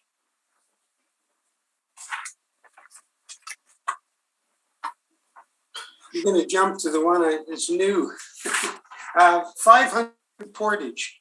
What do you know about 500 Portage Avenue? Do you know the building? I'm a little bit familiar with it, yes. Okay. It's called Colony Square. Is that correct? I believe so, yes. It hasn't up until this is the first time I've seen it. It typically isn't included as multi-tenant because it's got so many, it's a multi-use building. Is that correct? Has this been used in other hearings? Yes, it is a blended cap rate. Okay. And you show in the little box at the lower left that the NOI was developed by Altus. Is that right? Correct. Okay. It was the NOI that was presented at their appeal for that period. Are you sure? I think it was presented at, maybe not. Okay. Okay. Let me ask you a couple of questions about 500. Are you aware that there's a restaurant on the main floor, 4,150 square feet, called Sushi Gem? Yes. And are you aware that they have above them, in the first floor, they have a banquet facility that will handle, it's not demised much, but it'll handle 150 people. I'm not aware of that. I'm only aware of the retail on the main floor and the medical offices. Yes, there's seven dental offices. And there's the Manitoba Health Appeal Board is in there with general offices. The ad in the paper on the website, it's been there for quite some time, but it's there today. It says prime contiguous office space for rent. So we know it's got office space, and you didn't indicate it's got medical space because it's like a home to the dentist. There's 7 that I know of in there. The Downtown Dental Group, Dr. Manuel Rosender, Robert Diamond, and Dr. Kaufman does root canals. It's also a licensed premise. Sushi Gem is licensed. They sell spirits. Is that correct? As far as you know? Yes. Oh, are you there? Sorry. Yes. The Sushi Gem is a licensed facility, correct? You can buy a drink there. I'll vote for that. I'm not sure. I'll vote for it. You can. I've eaten there. Okay. And it's across, the building is across from the University of Winnipeg. Is that correct? Yes. Okay. And it's assessed at 57 million, but it's got two assessment schemes. One is the residential, which is 44 million, and the other is miscellaneous other, and it's 12 million. And that's the offices, the rec center, the restaurants. But so it's a $57 million assessment. 21% of the building is deemed to be non-residential. Are you aware of that? That sounds accurate. Okay. Would that impact whether you would include that in a multi-tenant residential comparison analysis? I've indicated that the cap rate is a blended cap rate between residential and commercial. So it's just giving you an idea of what the total cap rate was for the building. But you wouldn't typically, you compare a seniors building on Plessis Road with a high rise, Plessis is low rise, with a high rise on Portage Avenue and Memorial Boulevard, or Portage and Spence, across from University, with licensed premises in it. That would not be the best comparison, I would think. Would you share that position? I doubt you will. Like I said, it's information. We know what the property is in terms of it being, like you say, approximately 20% commercial. But knowing all that was the cap rate that was estimated. That is the cap rate that is estimated, the blended cap rate. And do you have any idea what assumptions our friends at Altus made to arrive at their NOI, and what reason they did it? That was always presented at their assessment appeal. Okay, let's flip the page to your page 8. And this is something that looks like it was presented at a real estate forum. And it's a cap rate analysis, but it doesn't talk about whether it's high rise, low rise, doesn't talk about area, doesn't talk about age. The main valuation criteria for multi-tenant in North America are age and location. Neither of those are explained in this document. Have you seen the rest of this presentation, or did you just see the one page? I've seen the rest of it, the rest of the presentation document. Okay. So you'll agree there is more documentation than this? Well, this is the information that they had on cap rates. It says in the box historical cap rates. It doesn't say if they're high or low rise. If they're 718 Beach, which is 2 stories, 6 suites, or if they're 500 Portage, which is 103 suites and a high rise. They're entirely different. So that's all the information we have that you purport, the city purports they used to develop, partially develop the cap rate for multi-tenant, correct? Sorry. Okay, that's okay. I'll talk louder with them.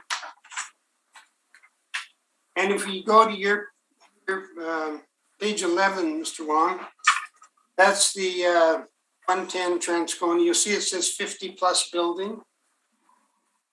That's a 50 plus building. It qualifies as such because that's how the mortgages are drawn. The amount, the rate, and the ratio are determined by the analysis by CMHC of the property.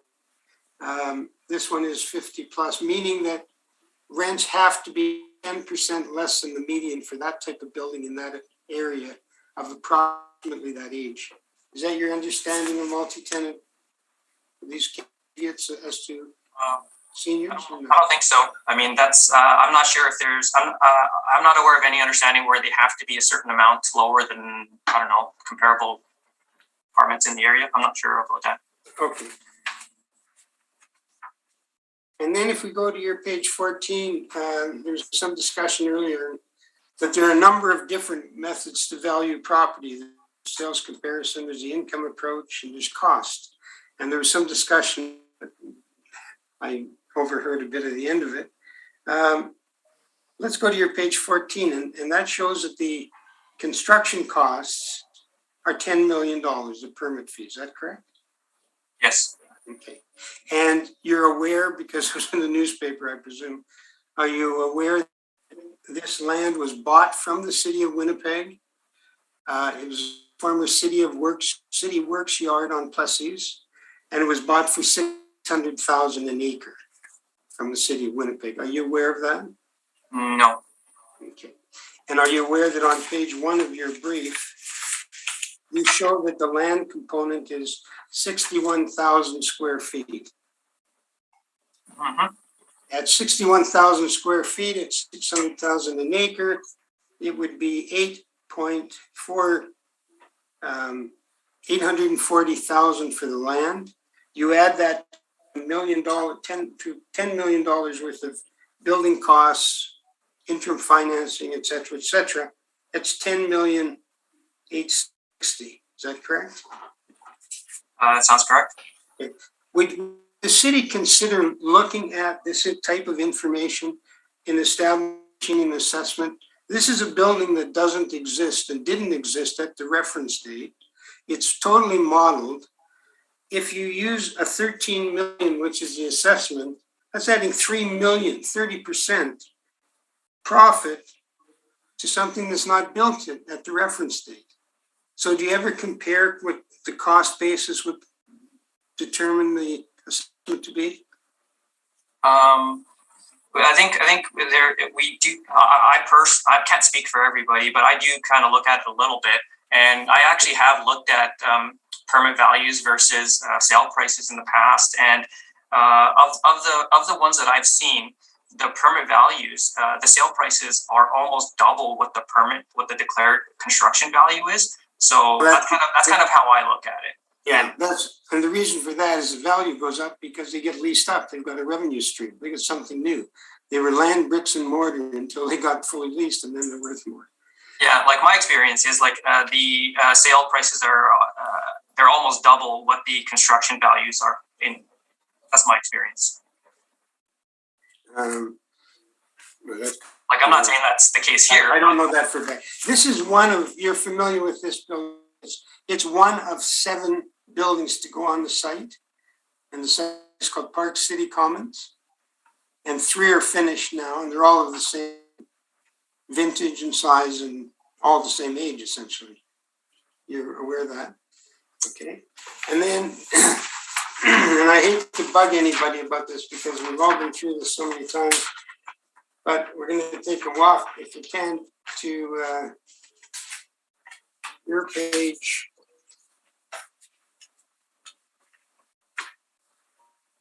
Your page 7, under the multifamilies, and we come back to the infamous 333 Ward, where coincidentally, our friends Altus did some adjustments as well to NOI to arrive at a 5% cap rate when the purchaser suggested he paid 5.44. Are you familiar with the building and the transaction? You're muted, Mr. Wong. A little bit. Thank you. I don't know how that happened.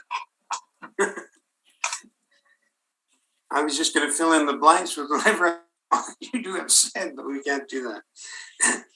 So, Mr. Wong, you've indicated on here that the sale transaction on that property on the 333 Ward happened on 15th of January, 2016. Is that correct? Yes. And you've seen, it's attached to my brief, I don't see it here. You've seen the appraisal? Yes. And you're aware that the appraisal was written for shareholders on I think it was January of 2015, a year earlier.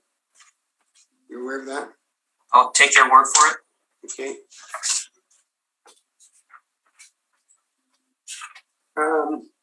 I'll just speak to it. I won't bother you anymore. Those are my questions, Mr. Wong. Thanks. Thank you. Ms. Anderson, questions for the assessor? I have no questions at this time. Thank you. Thank you. Mr. Lardo? No questions at this time, thank you. And I have no questions at this point. So, Mr. Story, when you're ready, we'll hear from you, please. I'm ready. Thank you.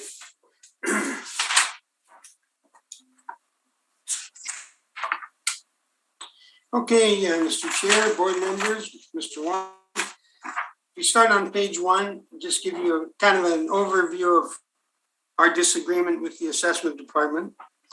Page 1 of what? Of what document? Page 2 of our brief. Page 2 of our main brief. Sorry, page 1 is picture. Page 2. Is it page 2 with the appraisal? No. No, finished with the appraisal. We're going to my presentation now. Yeah, I'm sorry, that would be Exhibit 4? Is that correct?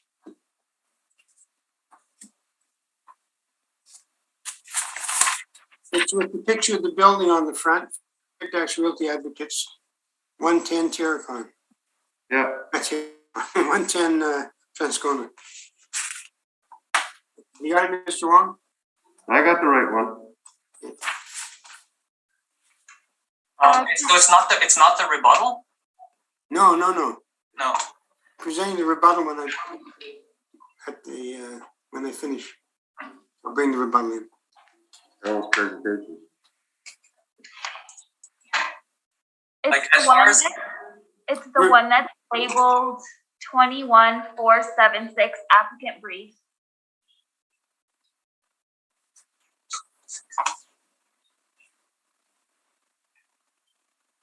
I can send it again if you need me to.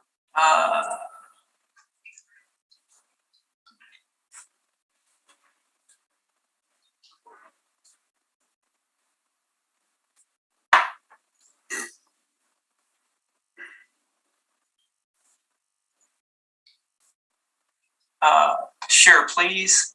I'm sending it right now.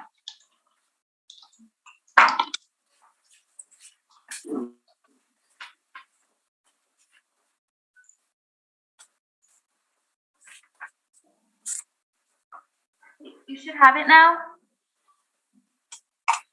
Okay, I'm just gonna try to refresh or.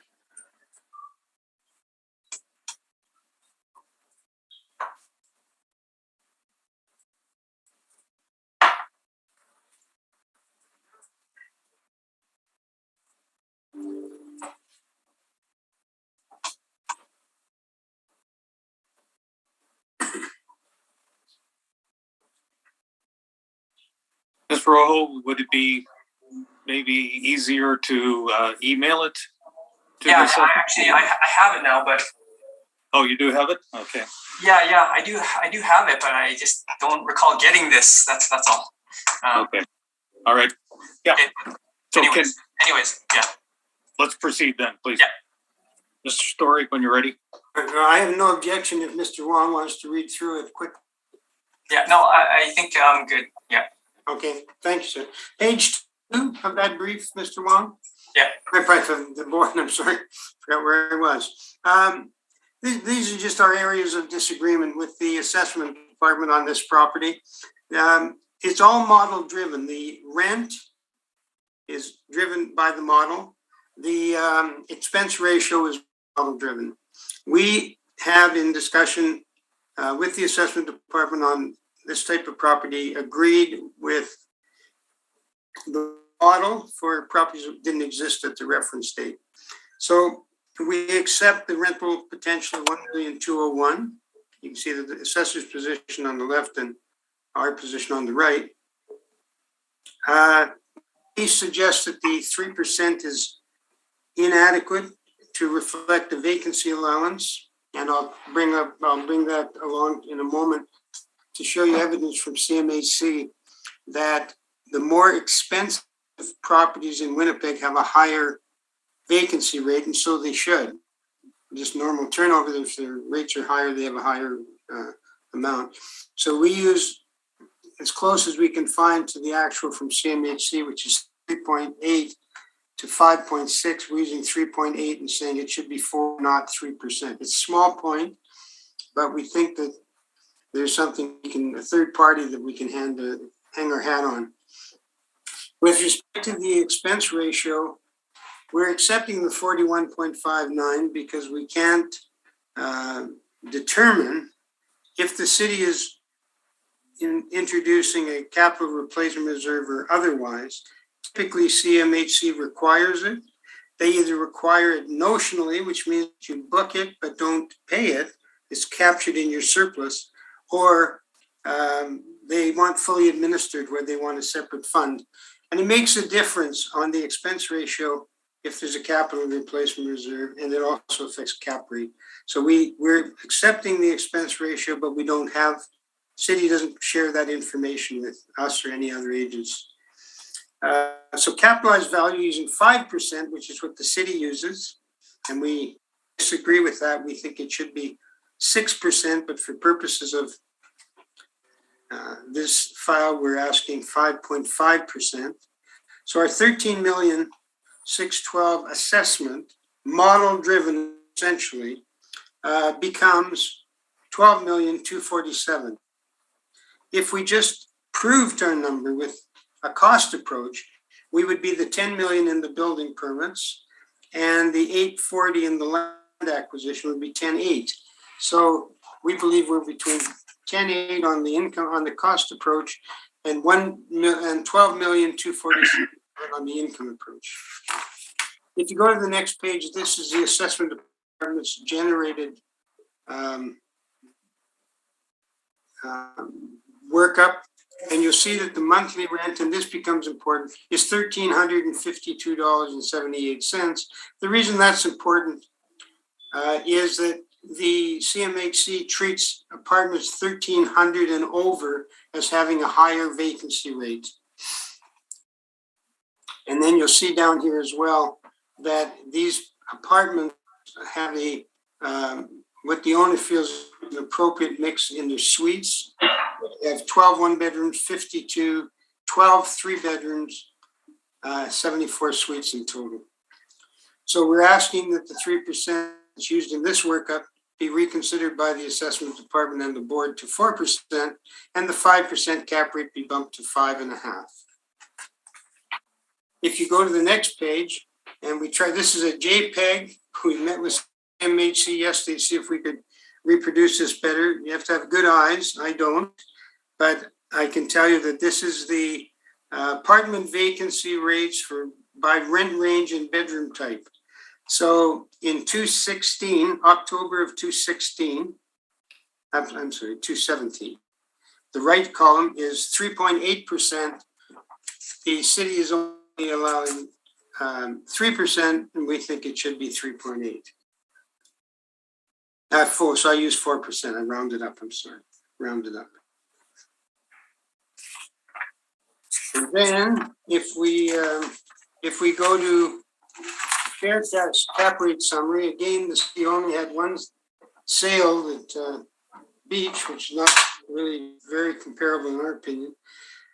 You take the top one, that's Ward. And Ward, the difficulty is that the owner is saying he paid 5.44%, but he bought on that cap rate, and the assessment department is saying 5%. If you take it out, the average goes from 6% to 6.07%, so it becomes a bit of a moot point. But these are all transactions. Again, one transaction is large, that's Ward. You don't see the Colony Square in here because it's not typically compared with strictly residential properties. But we have a cap rate, a median cap rate of 5.94%, an average of 6%. If you took out Ward, it would be 6.07%, but I'm accepting 5.5%, and I'm asking this board to consider 5.5% for the cap rate. I've got some more stuff back here. These are the first pages are 10 sales in the reference period. And the next page, our page 8, is 6 sales ranging from 5.5% to 6%, right where we're asking. And these were decisions at the Board of Revision, and the decisions are all attached herein. You'll see page 9. Mr. Lorendo was on that board, and Mr. Faluk and Mr. Swatsky. And that's a, if you see at the bottom, just before you flip the page, is 6% cap rate. I won't go through each one, there's 6 of them. And page 13, that one is at 5.5. But you've got 16 properties to look at with respect to sales and cap rates. And I think that our evidence that we've presented is more decisive than the board, which has very limited number of a number of cases. As a matter of fact, the only sales comparison in the file is Beach, which is not much bigger than fourplex, essentially, or sixplex. If we go to page 20, let's go in the back. You have a few things in the back of the book. You have the cover page of the appraisal. And I ask you to turn to page, this is getting back to Ward for a moment. Going back to page 23, you'll see in the first paragraph, it says that the purpose of this appraisal, as instructed, is to estimate the market value of the subject for compliance with shareholders' agreements. It wasn't for sale. Somebody made a cold call. It was the effective date of the appraisal is January 20th of 2015. And if you remember, I mentioned to you, don't forget 2016. Well, this didn't sell until 2016. It sold a year later. And I'll give you the background quickly. We've done it a number of times. Colliers approached Mar West, Cornelius Martins, unsolicited, and said, there's a property that may be going up for sale. I'd like you to look at it. They looked at it and explained to him that their business model required, because of their fees and whatnot, a 5.5 cap, or else they weren't going to buy at a 5 cap. The agent from Colliers left, came back a year later and said, we can bring this in, we can have a look at using this appraisal. We can look at it. We have a situation where there's, and it's on page 21, where they have a duplication. In this one apartment building, they have $94,000 worth of management caretaking. Cornelius Martins thought that he could save on that by sharing it with Belleville, another building they own. And as a result, he came up with a cap rate of 545, and that's what they bought the property at. So that's been, in all of these multi-tenant briefs, it's always been there. And it's 5.44% rounded to 5.5. And with that, I'll answer questions. Thank you. Oh, I'm sorry. I was going to just mention what this is. Excuse me. On the rebuttal portion that you've got in front of you, you'll see that these are the properties in the in the assessor's cap rate study. Pardon me, the assessor's sales comparison. That is page. Yeah, if you go to page 7 of the assessor's brief, and you see under multifamily, so you've got Roche, Talbot, Maxwell Place, and Langside. Those are what the city gave us as the cap rate. That's the same city that used 500 Portage with licensed premises and all kinds of commercial uses and retail and clinics, that they would be comparable. And I just want to show 285 Maxwell, again, these are the city's comps, are not comparable to that 500 Portage. They don't have any commercial space. Next one, page 2 is 277 Langside. They don't have any commercial space. They certainly don't have a liquor license. 191 Roche, you see that doesn't have a liquor license. 349 Talbot, we couldn't get a picture of it, but it's a small building and again, it doesn't have a liquor license. So those are what the city is using as their comps and suggesting that those properties support the cap rate of 5%, and we disagree. Thank you. Thank you. Mr. Wong, questions for the applicant? You submitted the appraisal report for 333 Ward, correct? Yes, we put it with the. It's attached. It's about 80 pages. Okay, and would you consider 333 Ward similar to the subject property? Well, it's a lot closer than Beach. Beach is 6 suites. It's the only larger property. Look at that's a very interesting Oh question. yeah, no, I'm just saying, do you think it's similar? No, you need comparable adjustments, but some areas are obvious. And the cap rate on Ward's a wooden building. So it's entitled, it should have a higher cap rate than 5%.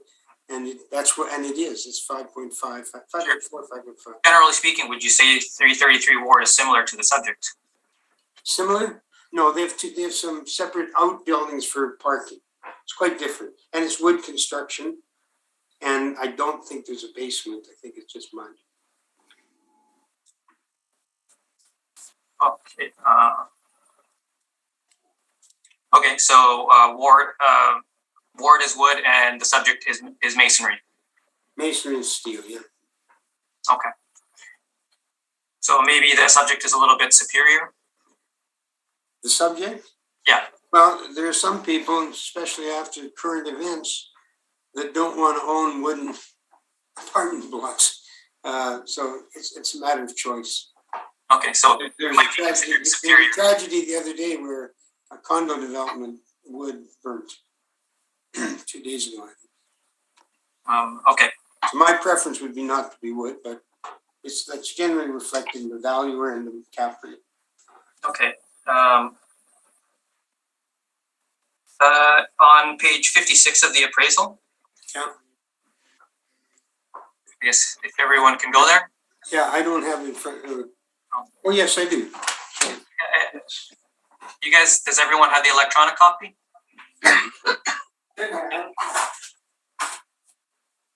Yeah, I got it. Page 56. Yes.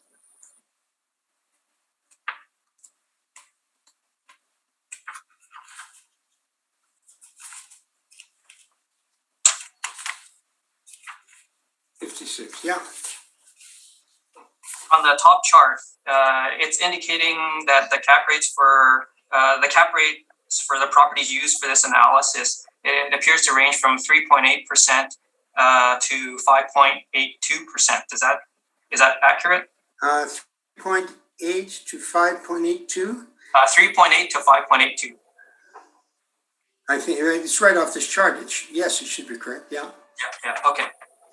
And we also, if I can, I hate to interrupt, but if I can, we always give the city and the board the page 60 of the brief, which is the page 61, but it's page 60 of our electronic copy, and that's where you see the management caretaker, and that's for the 48 and 94,000 between the two for the apartment, which is excessive. They have Kearney and Belleville, where they have one caretaker and one manager, and that was part of the impetus. They thought that they could, but we haven't stabilized it or amended the NOI, but they were looking at some cost savings there to increase their NOI. Thank you.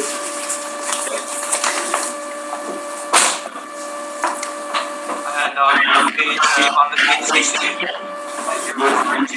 61, Mr. Wong. 61.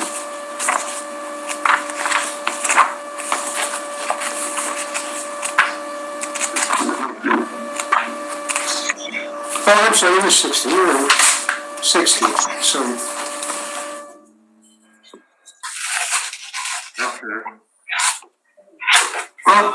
So on page 60, just above the chart, the last paragraph, with consideration given to the characteristics of the subject property, including location, age, condition, unit mix, quality, and projected income generating capability, as well as the declining trend in capitalization rates, a figure of 5% has been selected as the appropriate capitalization rate for this property. So the appraiser felt that a 5% cap rate was appropriate for this type of property. Well, we also thought that the purchase price, remember the purchase price was 18 million. If you look at the front page of the appraisal, it's 18,820,000. That's what gives rise. If they got 18,820,000, Turn your speaker down. Turn your speaker down, Sid. turn it down. Turn it down.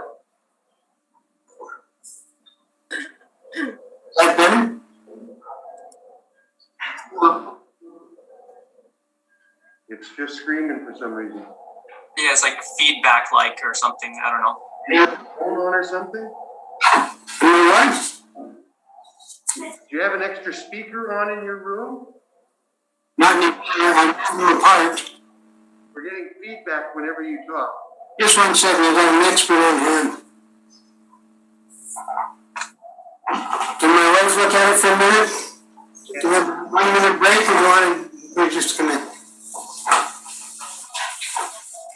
It's Sid that has the problem. Okay. Yeah. Camilla, we're getting feedback on the speakers. Feedback on the speakers. There's feedback. The board can hear, they hear screaming. What's screaming? We're getting the feedback from Sid whenever he talks. It's blowing up over here. Cooking now. Well, what did you do?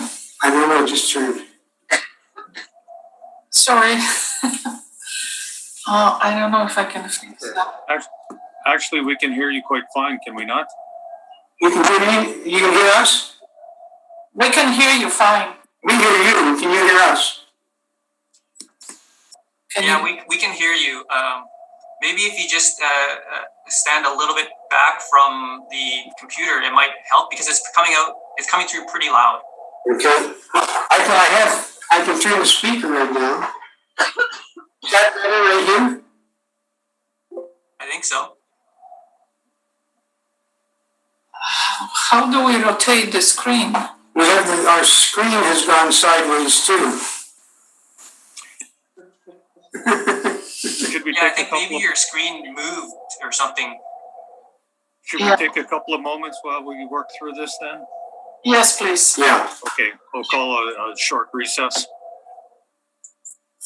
Phone mag. Okay, I will call the hearing back to order. We're at the point where the assessor is questioning the applicant. So if you would continue, Mr. Wong. Okay, yeah, so just on page 60, the appraiser used a 5% cap rate based off of the cap rate sales in the previous pages. Is that correct? He's used in his appraisal, he used 5%, and that's Based off of the sales on page 56. Yes, I believe so. Yeah. Okay, and the appraiser also used a 2.5% vacancy. I think so. Yeah. That would be all my questions. Thank you. Ms. Anderson, questions for the applicant? I have no questions. Thank you. Thank you. Mr. Larendel. No questions. Just clarification, 4% vacancy, 5.5% cap rate are your main areas of contention. The only two areas of disagreement, and we adapt that on the modeling when the city models. We just defend the known, not the hypothetical. Okay, I thank you. Mr. Wong, desire for a summation? No, thank you. Mr. Story? No, I'm fine, thank you. I just I wish we were coming to deliver our final remarks where you are, Mr. McPherson. Okay, thank you. Okay, thank you, gentlemen. That, Thank you. We'll Sorry conclude for that item, and the decision will come in due course. And with that, we've heard all the items on our agenda for today, and I will call the hearing to a close. Thank you. Everybody stay safe. Thank you, you too.